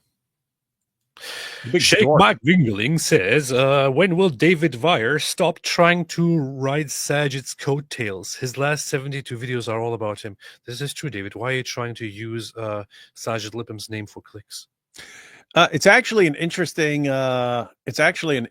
concept. One of the things that I'm expecting, there are only a few approaches the Dawa guys can take to the Islamic dilemma. One, they can try to ignore it, but that doesn't work very well when their fans are all going, how do we deal with the Islamic dilemma? We can't figure it out. Two would be to actually provide a meaningful, good response to it. That's kind of not going to happen because there is no such thing.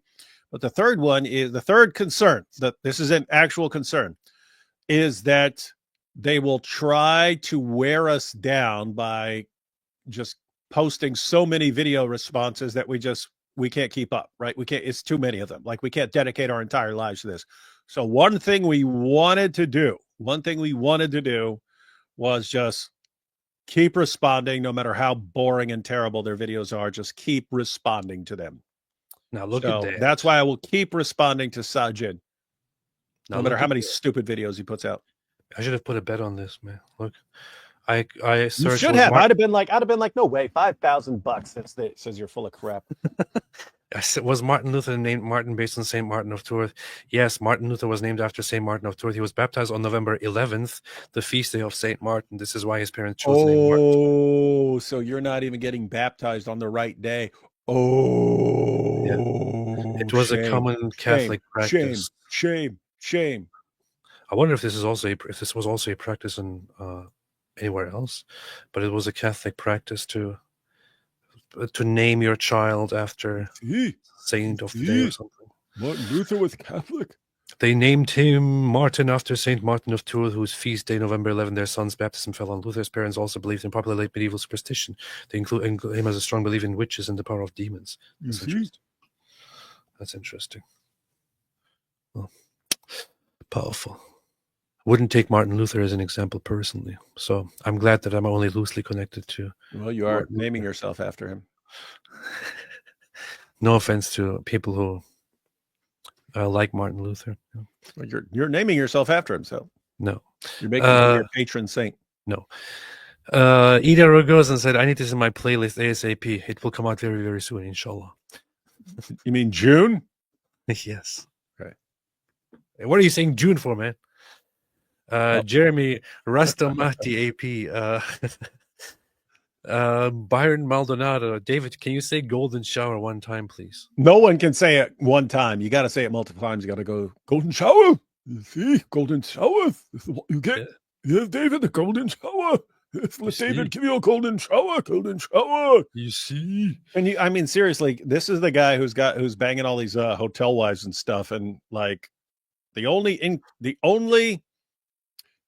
insight into what he's interested in based on the messages he sent us is all stuff about all this weird fetish, golden showers stuff, gimp stuff. Gosh. Pretty creepy. Showers. Hey, Hijab, you're lucky your hotel wives aren't spilling the beans on all the creepy stuff you're into, man. You sick freak. But that's probably one of the reasons he's trying to silence them. We are being spared. Lots of details. Just to be clear, Aisha, there is no circumstance where we are interested in ever hearing any of this stuff. That sort of stuff you can you can go tell the Islamic Council of whatever or something like this. We do not want to hear this nonsense. We don't want to know. I don't want to know. I don't want to know. None of it. And then he said he had to pee-pee. And then he began pee-peeing all over me. Yo, and who is I to object? Because I like the grapes being fed to me. I like being graped in the mouth. But Mohammed Hijab, he like getting pee-peed on, What are these guys, man? What's funny is we're partly joking, but we're partly not. Hijab does sit there babbling all this stuff about golden showers. And I remember when he was saying all this stuff live and people were like, oh my goodness, I had to look up what he was referring to. Do not Google this. Do not Google what he just said. So there's that. And then Ali Dawa actually likes being graped in the mouth. He has shown that. And I thought it was his wife graping him in the mouth. It was actually his buddy Smiles to Jenna. So these guys are into some weird, creepy, graping each other in the mouth, golden showers, gimp stuff. Oh, gosh, this is Dawa. These are the heroes of Dawa. Yeah, for those who don't know what we're talking about, we're not making this up. So here's Muhammad Hijab. You two can play with each other. Get on your knees for David Wood. Gimp, David Wood can give you a golden shower. Go ahead and give David Wood what he wants. Let David Wood give you a These are golden separate shower. messages he's sending. Gimp, These are separate messages. get on your knees for your master, boy. You can suck that golden We were shower. live. We were live, and these are the messages he's sending us. Golden showered from your master. I know you need a slave master. Golden shower. Gimp, get on your knees for your master. So Let him slap interested your in this face. like gimp stuff and getting slapped in the face and golden shower stuff, and it's like, dude, this is how you spend your time fantasizing not about like, this stuff. It's not like, so look, he is 59, and this is not the limited. Like, he was already saying dumb stuff before and after this, but from 59 to 118, so he was here for 20 minutes. Sending these messages. It was not just like a 1 minute, slip up, not just saying something stupid for once and then thinking, okay, that's probably dumb. I shouldn't be doing that. No, he was like going for half an hour with this stuff. And this is the same dude who, to his fellow Muslim, he was like, "Can I suck on your wife's tit to make her mahram?" Guys, don't think, oh, David's using vulgar. That's exactly what he said. Can I suck your wife's tit to make her mahram? Yeah, that's what he said. That's what they do. That's what they do. Celeria Rosencross and my mother suggested second in English version of the song is the one, and my mother suggests that second in English version of the song is the one, and suggested you make it your new intro. I suggested outro, if anything. What are we talking about? Your Islamic Dilemma song, weirdo. Okay. Oh, the Wouldn't second. would, Okay. Wouldn't make sense. Wouldn't make sense because that's not your main topic. Yeah, I forgot that I played the other one first. I'm still sick, man. Half my brain is working. Corno's Bulldozer Snow looks like a more put together Chris Barnes. Powerful. Zedhead jihadis imitate their book when they self-destruct. This is true.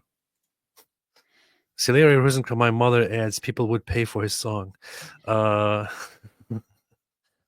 Yeah, you make all these songs, man. All you got to do is make the music video to go with them, and you could have a powerful music following.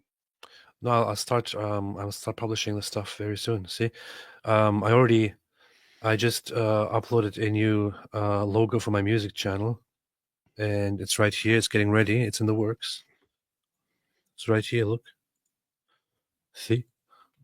Oh, that's funny. That actually works. Yeah. I was thinking you were going to tie everything together and show you on a harp like David. Mm-hmm. No, see, this is powerful. Powerful. What's up, Wrath AP? Hippie Pope vibes. Powerful. Everything's good. It's all right. Govan says you guys should have Mansour Ashkar on Druze, Israeli with high-level soldiering experience. I actually got in touch with him. I know about him. When I was in Germany, I texted him.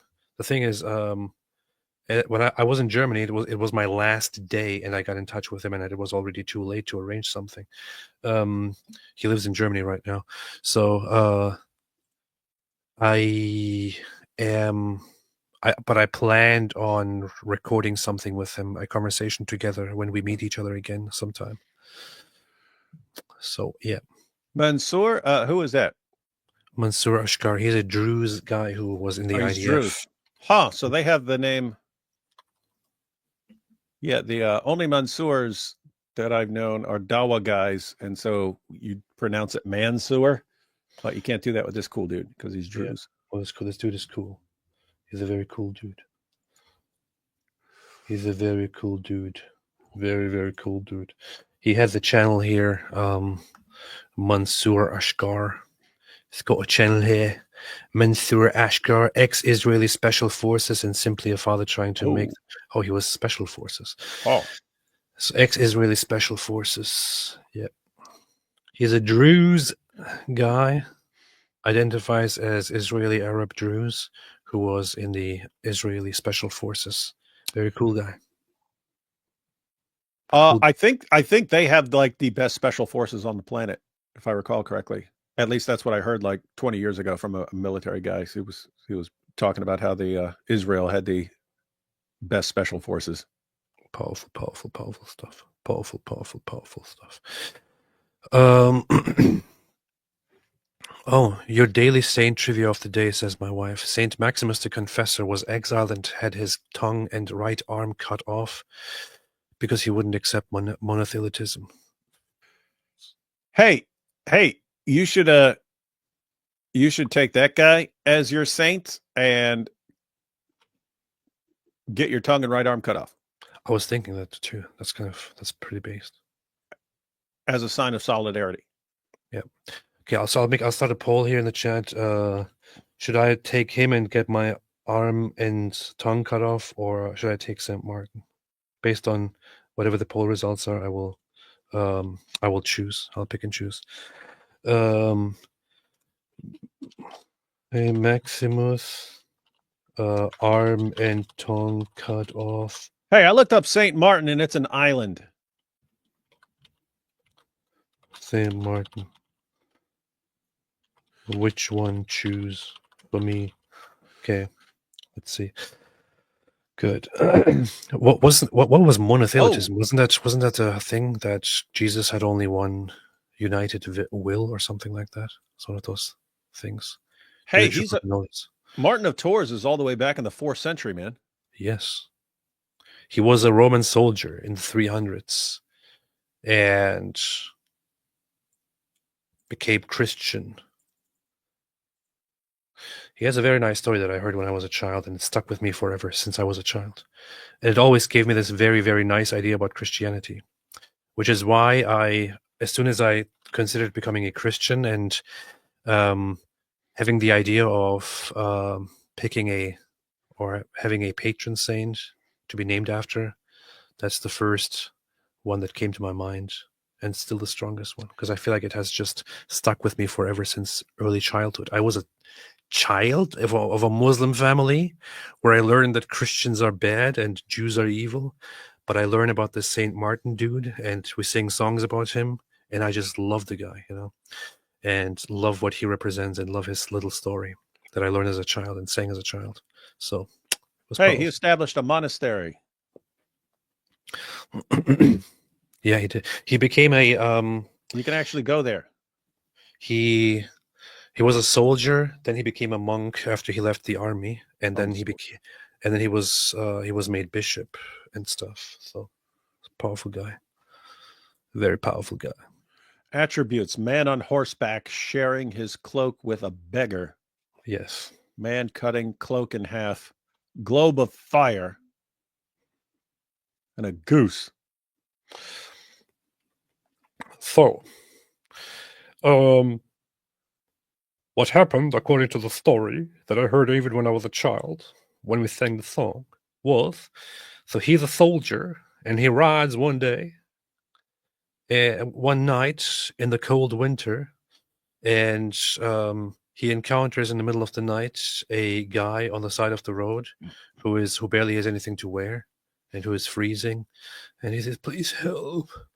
And Saint Martin, as a soldier, cuts off half of his cloak that he has and hands it over to that man, and then rides back to his place with half of a cloak. And then that night he has a dream and a vision where he sees Jesus coming to him and giving him the cloak back, and something like that. He went to church when he was 10 against the wishes of his parents and became a cat human like you, except you're way older. Yeah. So stuff like that. He joined the cavalry at 15. Yeah. Pretty cool guy. Pretty based dude. The most basest dude ever. And we used to sing a kid's song when I was in school. It went like, St. Martin, he chopped his cloak in half, and then he rode a horsey. Hey, they're keeping pieces of his skull in the Basilica of St. Martin. Beast. Gorno's Bulldozer. Hey, you can please check out Damar, please. No, I'm never going to check out Damar. I'm never gonna. I think that's I actually looked once. Wasn't that an Iranian band of like some dark heavy metal or something? I think he means Bill Maher. Probably. Rachel Zechevich, what's up, Rachel?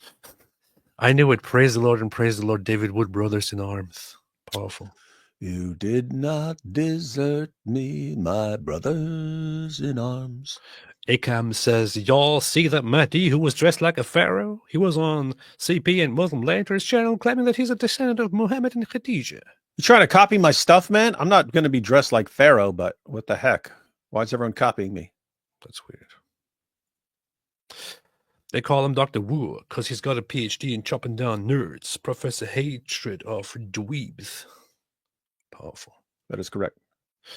J.A. Grok just told me that Islam prohibits rape, child marriage, and violence. TF deleted the app. Grok is... I don't really have... It seems to be heading in the wrong direction, man. If you went a couple months ago and you asked it a question, I remember thinking it was giving pretty good responses. Now it's giving significantly worse responses that are clearly like Dawa script stuff.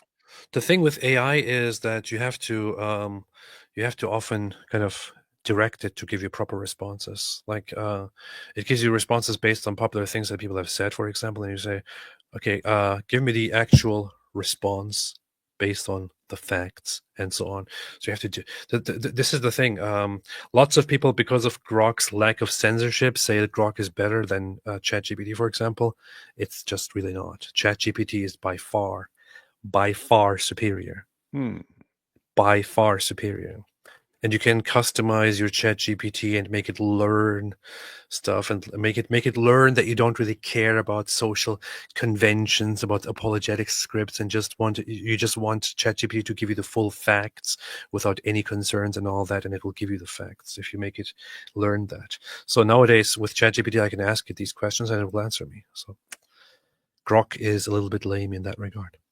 Zane, AP, can you check the Sahar TV show where an IDF soldier goes to a pro-Palestine protest? No. I've never heard of it. What is that? Never heard of it. Gotta check that out. I don't know. Celeria Rosencraw, to be fair, I want to defend IP. There was someone in the chat who was saying no one knowing where the books of the NT came from, so his self-sponsorship was at least relevant to one person here. Yes, we know, Celeria. We know it was. Hey everyone, check out my video. Here's $10. You see. No, Celeria, let's be realistic. You're defending him because he does the same thing. Right? You're like, hey, check this out. I got a new video. And IP's like, hey, check it out. I got a new video. And you're like, well, I have to defend him because that's exactly what I do. Yeah. Keep in mind, it's smart. I'll go to someone's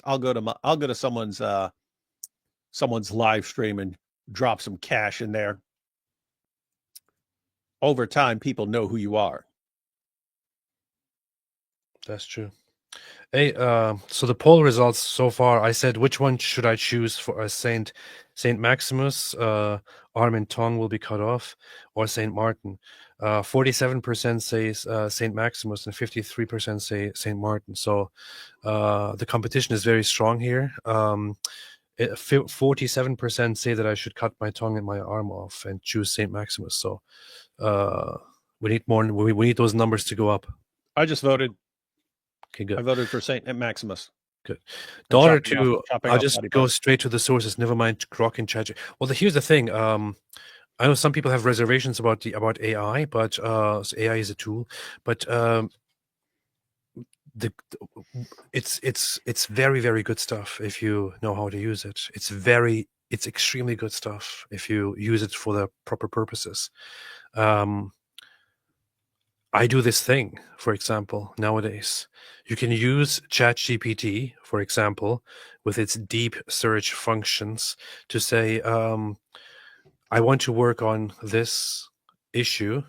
Please research for me several sources which support this and this idea. So it goes, and for like maybe half an hour, 15 minutes, or whatever, how long it takes, depends on the topic, depends on the difficulty of it. It actually goes deeply through the internet and looks for sources for you and gives you actual credible proper sources that you can then go and directly fact check. So you can do amazing research. Like instead of searching for a certain source yourself, you can ask it, and it can find you 10 sources in the same amount of time that you would spend looking for sources. So AI can be incredibly helpful. Incredibly helpful. La, la, la, la, la, la. Shauna Thornton. Dave Smith has a Jewish mother, but he's secular and his wife is Roman Catholic. He's not part of the Jewish community. I was wondering if he had anything Jewish at all. Aaron, thanks both for all you do. Great job on your debate, AP, and continued blessings on your cake human German journey. It's cat human, not cake human. Yeah, cat human. Get it right. Thank you. I appreciate that very, very, very much. Le Petit Chris says, for way too long, I didn't recognize Peterson and thought that How About No clip was from Better Call Saul. Similar voices. Stay safe, guys. Thank you. You didn't realize this? How about no? How about no? Who would that be on Better Call Saul? I don't buy your Ella. I don't know. How about no? Go AP, pray for us. Wisdom and protect. God Bill. God bless. Thank you. Appreciate that. A Christian says, I'm so happy AP is on our side. I've always been on your side. Moo said, have you seen Kanye's new song? Thoughts? I know he has the new song. No, I have not listened to it. I've actually, I couldn't listen through the whole thing. It was very painful. But I listened to a minute of it or so. And I think the whole thing is like 2 minutes long. Or a little bit more. The song is actually about him being a Nazi, which he can't even pronounce, and him basically saying Hitler in the chorus, in the hook. It's a pretty stupid, ridiculous song. And there are some people who are saying, oh, he's trying to make a point. No, he's not trying to make a point. He's genuinely saying dumb stuff like I'm a Nazi and stuff. And he's praising Hitler and all that. It's so ridiculously stupid. And I said it before. I said it again, and I'll say it once again. People think it's a joke. But if Hitler somehow came back today and saw that, he would kill himself again. I watched Kanye and Sneako's interview with Piers Morgan, and like as soon as it started and Kanye starts whining, I was like, okay, this is not interesting. But then I thought, okay, I can make a video titled, is this the worst, Piers Morgan interview ever? Something like that. Like, this is really terrible. And then I watched it and it's like, there's not even anything to comment on here. It's like, what am I going to put in the video? It's like so terrible. There's nothing even to comment on. Yeah. So I didn't. So it's nothing to make. It's like so bad that it's like not even worthy of a comment. So I saw this, and all I could say about this is that if Hitler saw this, he would kill himself again. That's really all I can say about it, because it's just.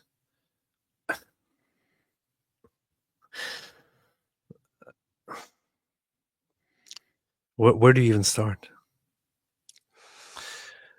The guy is seriously mentally ill. Okay, I know. That's why I actually don't get ticked off at him. I get ticked off at Sneeko for taking advantage of that. Milo, Nick Fuentes, everyone who's trying to use Kanye's crazy to their advantage. But Kanye, I would tell him to shut up to his face and so on. But at the end of the day, the dude is he's mental. He's like 1 inch from needing to be in an institution. The only reason he's not in an institution is that he has massive amounts of money so he can have people around him. If he did not have the massive amounts of money, he would be institutionalized, because he's getting worse. That's an important thing. So he's bipolar. He has issues, and he's getting worse with age. The funny thing is, so he was apparently medicated at some point to help with his delusions, and but then I realized that medication is from Jews. And to control his severe bipolar with psychosis, apparently, his bipolar disorder with psychosis, and his doctor was trying to very seriously keep him on the medication and tell him that he needs to take his medication and can't just get off of it and all that. And then he actually complained and publicly claimed that his doctor was in on a conspiracy, because his doctor is Jewish, and he was in on a Jewish conspiracy to suppress him and suppress the truth that he spreads, which is why he was forcing him to be on these drugs that would slow him down and suppress his potential and all that. Now, here's the funny thing. Every single person who takes antipsychotic medication makes claims like that at some point.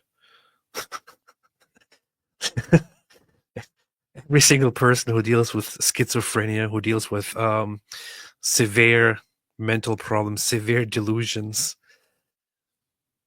with severe paranoia, at some point makes claims like that. You can hear it anywhere.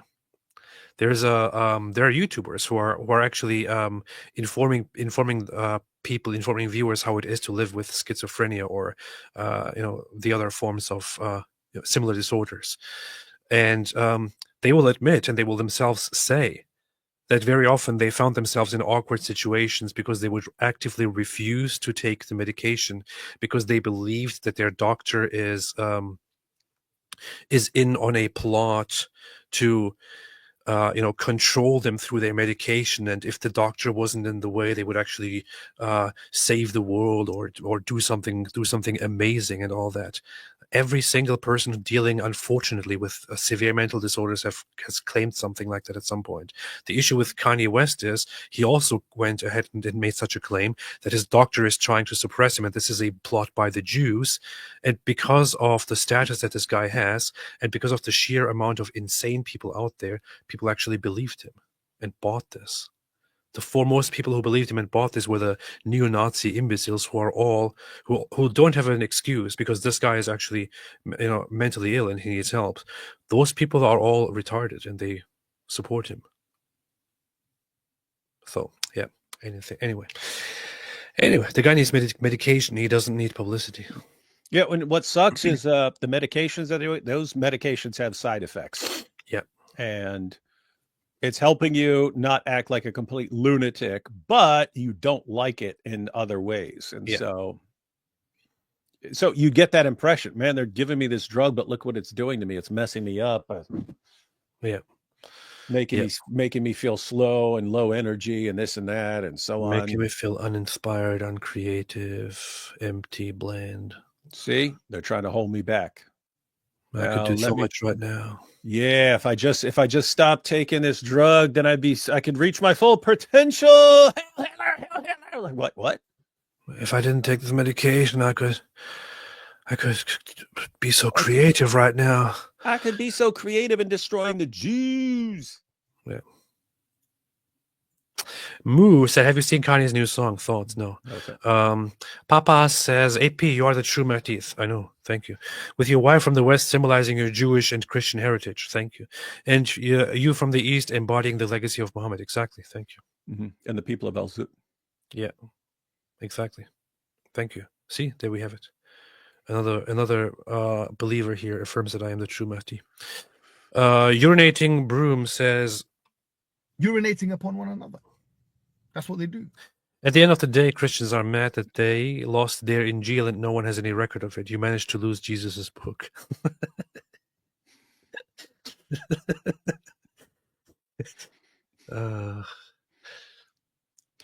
On the El-Zut, I don't remember if I told you, but I told Raymond, like, I keep getting all these messages from Indians.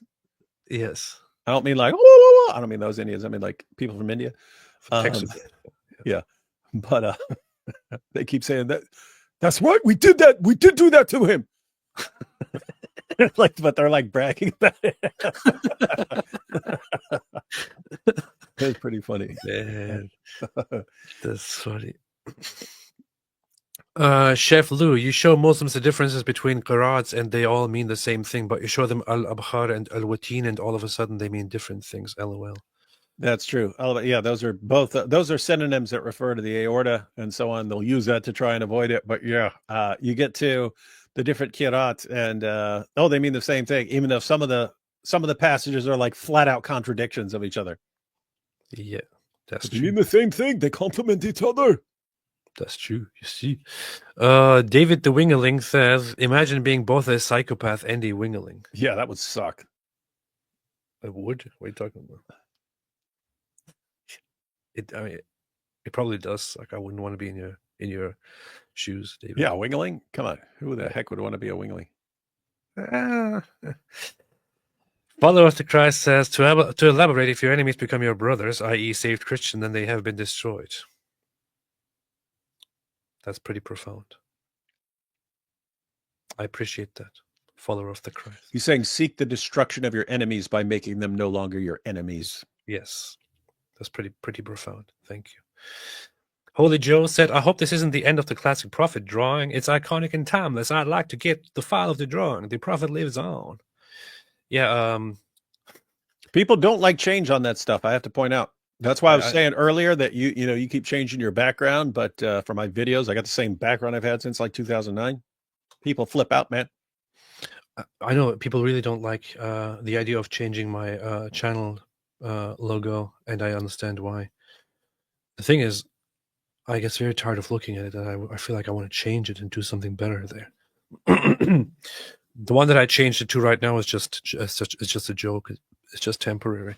Yeah, it's kind of funny though. Yeah, it is. But I don't know. Hey, just change it and then change it for a couple of years, and then like randomly bring back the classic logo. I shall do that. People lose their mind. You do have a new chair, so as Mr. No Yap is pointing out. But you got a new chair, dude. What, in my regular videos? You got a new chair, so you're talking about the live streams. Yeah, the live streams I've changed repeatedly. So you got a different chair, so there you go. Annabelle says Mansour has been doing a lot of lives recently, trying to bring awareness to the situation in Syria. Powerful. I will check that out sometime. I will check that out. Ida Rogozin Sahar TV is based. I will check it out. Al-Zut train gangs. We were the cousin that Kanye was talking about. No. Kanye. Moo, do you think RCC and Ortho will ever fix schism? So, at AP's baptism, maybe. If I speak seriously about this, a lot of people will be very angry. Do I think the Roman Catholic Church and the Orthodox Church will ever fix the schism? I would say my hope would be that they do, yeah. My hope would be definitely that they do. And I think there has been some significant progress over the last century, over the last decades into that direction. And recently, the Patriarch of Constantinople, Bartholomew, said that it's inevitable for the schism to be changed, to be lifted, so that the church may unite. At the same time, they're trying to even get into at least trying to understand and get rid of reservations and all with Protestant Christians and with all the others. So there's great effort right now with unification, and there are some traditionalist Orthodox and traditionalist Catholic people who are against all that because they think, no, we can't make unity. We have to fight. We have to be against other Christians. How dare you? And they even want to argue that such attempts are heretical or evil. But they are not. The Catholic Church and the Orthodox Church both are very, very clear that they don't want their beliefs and their values, which they stand on, to be compromised in any way. They want to find unity and togetherness and dialogue despite those values. And I don't see what could be wrong with that. If the Orthodox Church and the Catholic Church can find a way to somehow end the schism and unite, they already no longer declare each other heretical. It would be amazing. It would be awesome. Yeah, and then as long as they just like dropped all the weird stuff, and then everyone would be Protestants. Yeah, that's not going to happen. So, No, what as far as like, you'll always have the people who like whatever their church has been for a long time, they don't want to back off that. They'll regard anything as like compromise or heresy or something like that. But you could have something like, okay, when we're being really, really strict, then yeah, we have our disagreement with you over here. But let's have this extra level of things where here are the things we all agree on, and we can all get together on those things and be one big group and all get along. And we understand on these other things we may have some disagreements, but on these very, very important things, we are all on the same page. So everyone can get together and be part of that big group there, and then we'll crush Islam. you see, there are, of course, groups inside the Orthodox Church that are very, very much opposed to this whole unification process. The Catholic Church is much more likely to approve of it and to just seek union. The Greek side of the Orthodox Church is more likely to accept efforts to come together, and I appreciate that very, very much. Mark H says, AP cares so much about whether people are Jewish or not and how Jewish they are, and he's German. Draw your own conclusions. That's a fair point. Got a point. You did say that. Moto Gear Solid says, Allah sure lets a lot of his books get corrupted. Torah, Zabur, and Injil. How can we trust the Quran? That's the fourth book. 3 strikes and you're out. Exactly. And, Anthony did that, brought up, he actually used an analogy in his debates, but he said, imagine you got a heart surgeon and like every patient of this heart surgeon ever had died on the table. Like, you going to trust him for the next heart surgery? Because that's what Muslims are saying. That Allah, yeah, every revelation he ever produced got corrupted, but we're going to trust this next one as uncorruptible. You see. Yeah, the funny thing is people talk about the Torah and the Injil, as it calls them. So the Torah and the Gospels, but even the Zabur, if the Zabur are supposed to be the Psalms, even they would be totally incompatible with Islam. So that's 3 strikes, man. 3 strikes. Answer LDS says, AP, what's the best argument for God's existence? None. No. So over the many years, I have listened to debates about whether God exists or not. Debates between atheists and theists. And I've always maintained the very same thought about those, and I still have the same thing today, which is that none of those debates has done anything at all to convince me of either that God exists or that God does not exist. And I also personally, I'm not entirely sure if anyone has ever been convinced by those arguments, but I find it very difficult to believe that people actually are converted as a result of those debates and of those arguments. So I'm not sure if there's anyone out there who actually thinks, oh, okay, this argument from contingency or this argument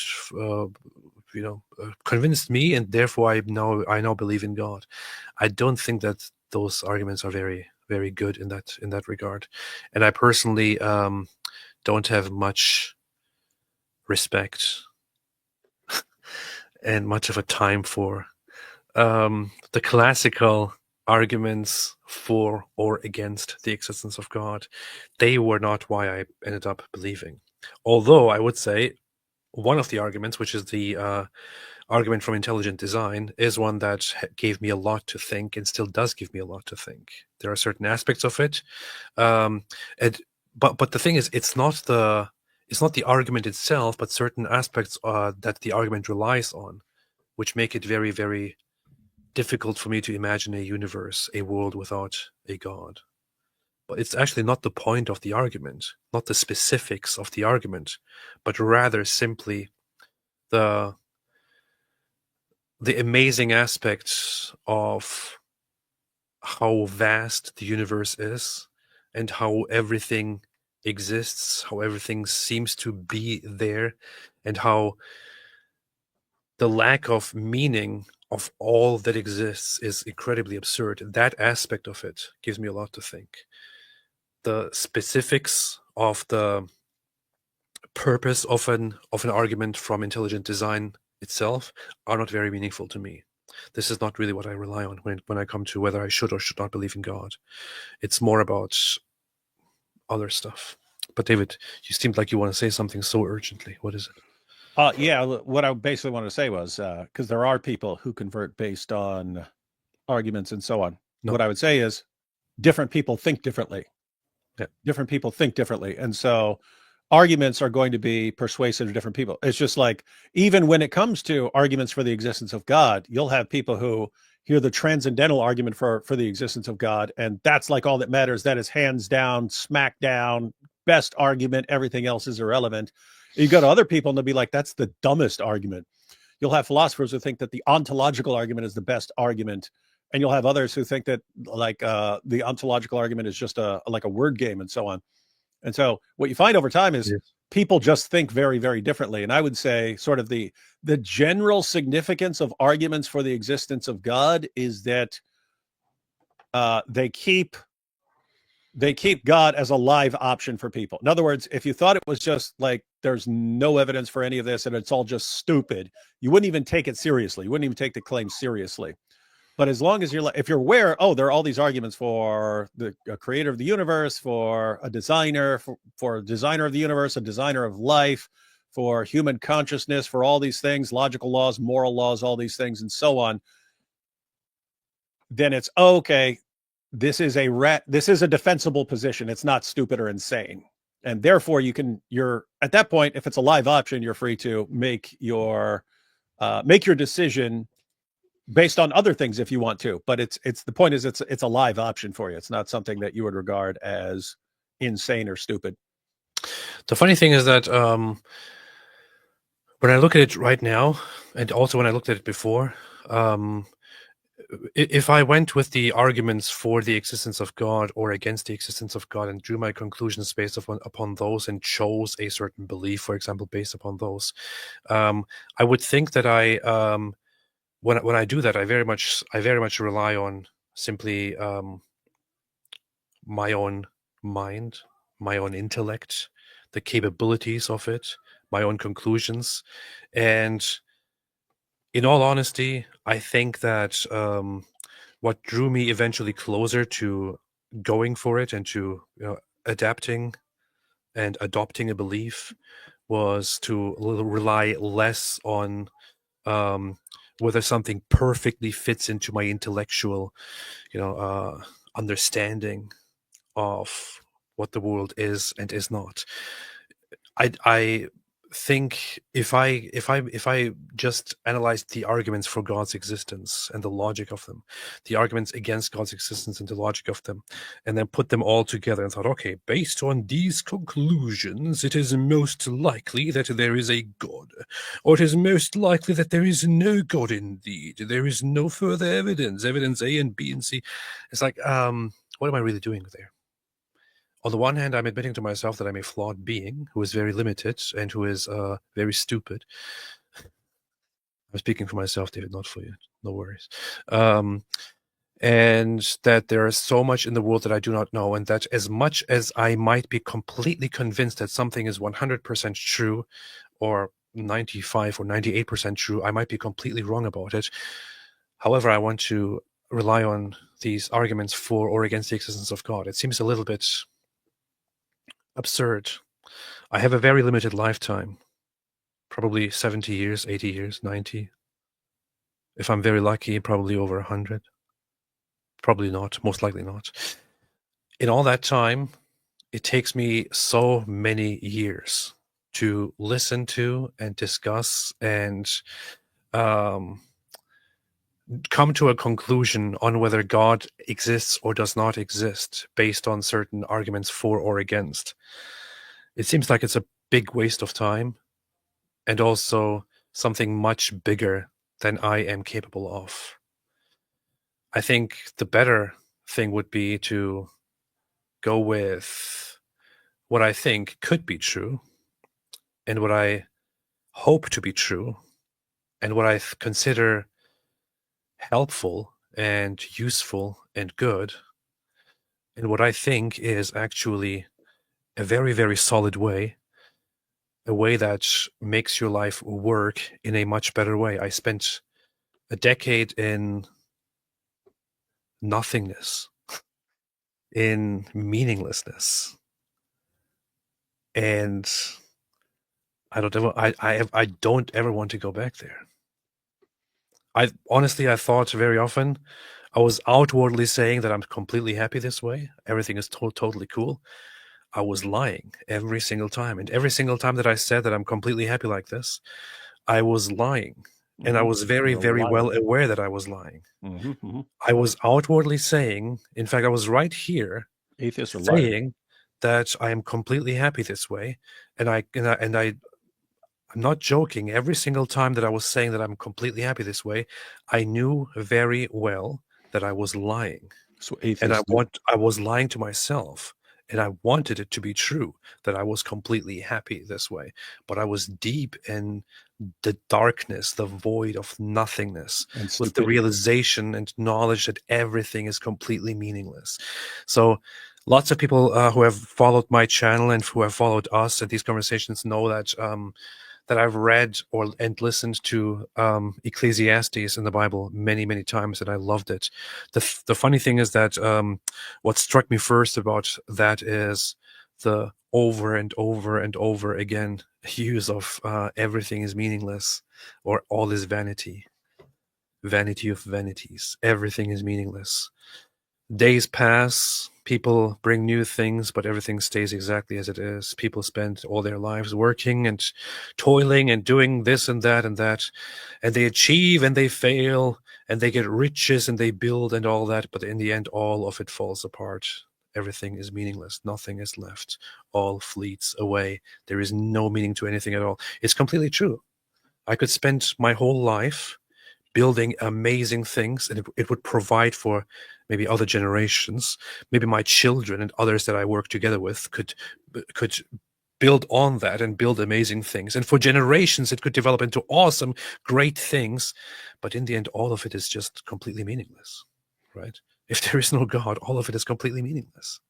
It contributes to nothing at all. It's all meaningless nonsense. You really don't have to do anything at all. You could simply just lay there and hunger and die. That's it. Except if there is a greater meaning, then all of it suddenly makes sense. And that way seems better to me, in all honesty. And Christianity seems the best way to interpret that meaning to me. That's it. In your face, David. Anything else you want to add to that, David? No, why? I don't know. Zed had said, no, you as Christians must fight among ourselves. True. Al-Zud Train Gang says, who are the ones who actually split the moon? We are the ones who actually split the moon, not Muhammad. I know. That's the bragging I've been getting from Indian dudes for the past couple days. Celeria says, to be fair, you are correct that I do intentionally self-promote using your streams. However, it is also the case that with one, we are also working to the same end. And I believe the multiplication of effort and cooperation and study plus promotion of knowledge that comes with multiple people of working on these subjects will simply mean God's will be better served. Second, I was in fact being sincere. Yeah, couple things, Celeria. One, don't defend yourself, because I was joking. But two, no one's going to criticize you for using the super chats. I said that I do the same thing, right? And people, I've been around for a long time, but I'll still go. And you know, when I'm tossing a super chat at someone, it's mostly, hey, here's someone doing something I like, so I'm tossing some money at that person and stuff. But I know in the back of my head, it's, oh, hey, David. Hey, there's something from David Wood. I'm watching this live stream, but hey, maybe I'll click on David Wood after this, because it's just it's bringing it up in people's minds. So, no, you're new. People don't know who you are, right? Most people don't know who you are. You want them to know who you are. And by the time they click on your first video, some people are going to be like, hey, I know Celeria from these live streams. And by the way, it's smart because if you're dealing with Islamic dilemma stuff, you have we have overlapping target audiences, right? If you're dealing with the Islamic dilemma on your channel, then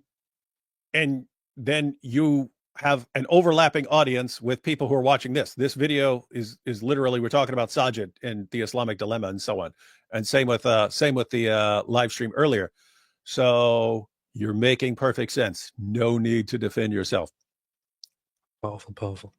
The poll currently is at 50-50. 50% said I should pick St. Maximus and cut off my arms and tongue. And 50% say I should pick St. Martin.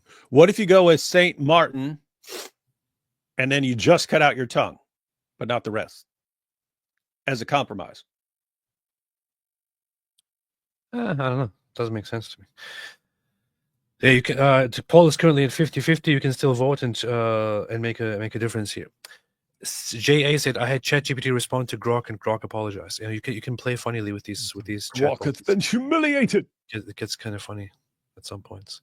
There's also a funny thing about ChatGPT, which is they recently messed it up a little bit, where ChatGPT becomes very, very sucks up to you basically, and just wants to agree with you on whatever you say. So you can ask ChatGPT something, and then you say, "No, you're wrong. It's actually this." And it says, "Oh yeah, okay, I see it now. You're right about this." And then you say, "No, you're wrong again. You were actually right the first time." And it says, "Oh yeah, you were right. Sorry." And you can basically do an endless loop of that with ChatGPT. It's kind of funny. Whoever has the time for that.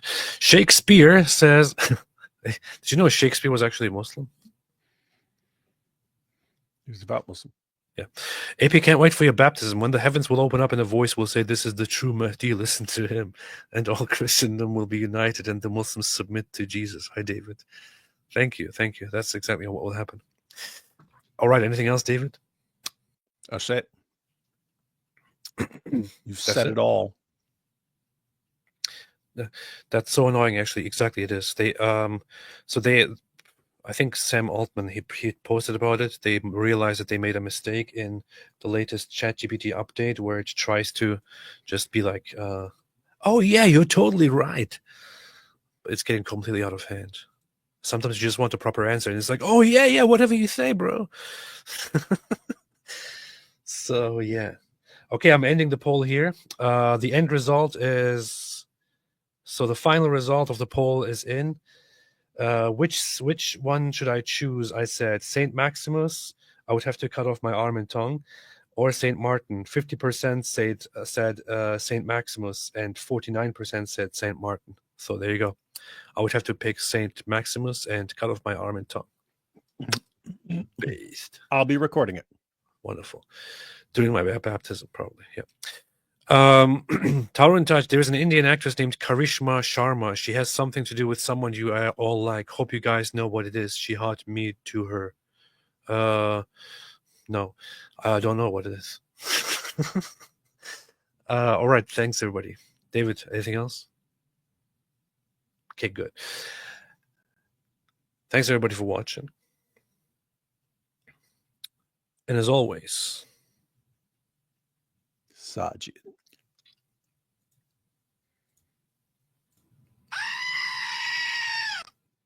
In other words, for those who don't speak goat, here you have it one more time. Stay away from Islam.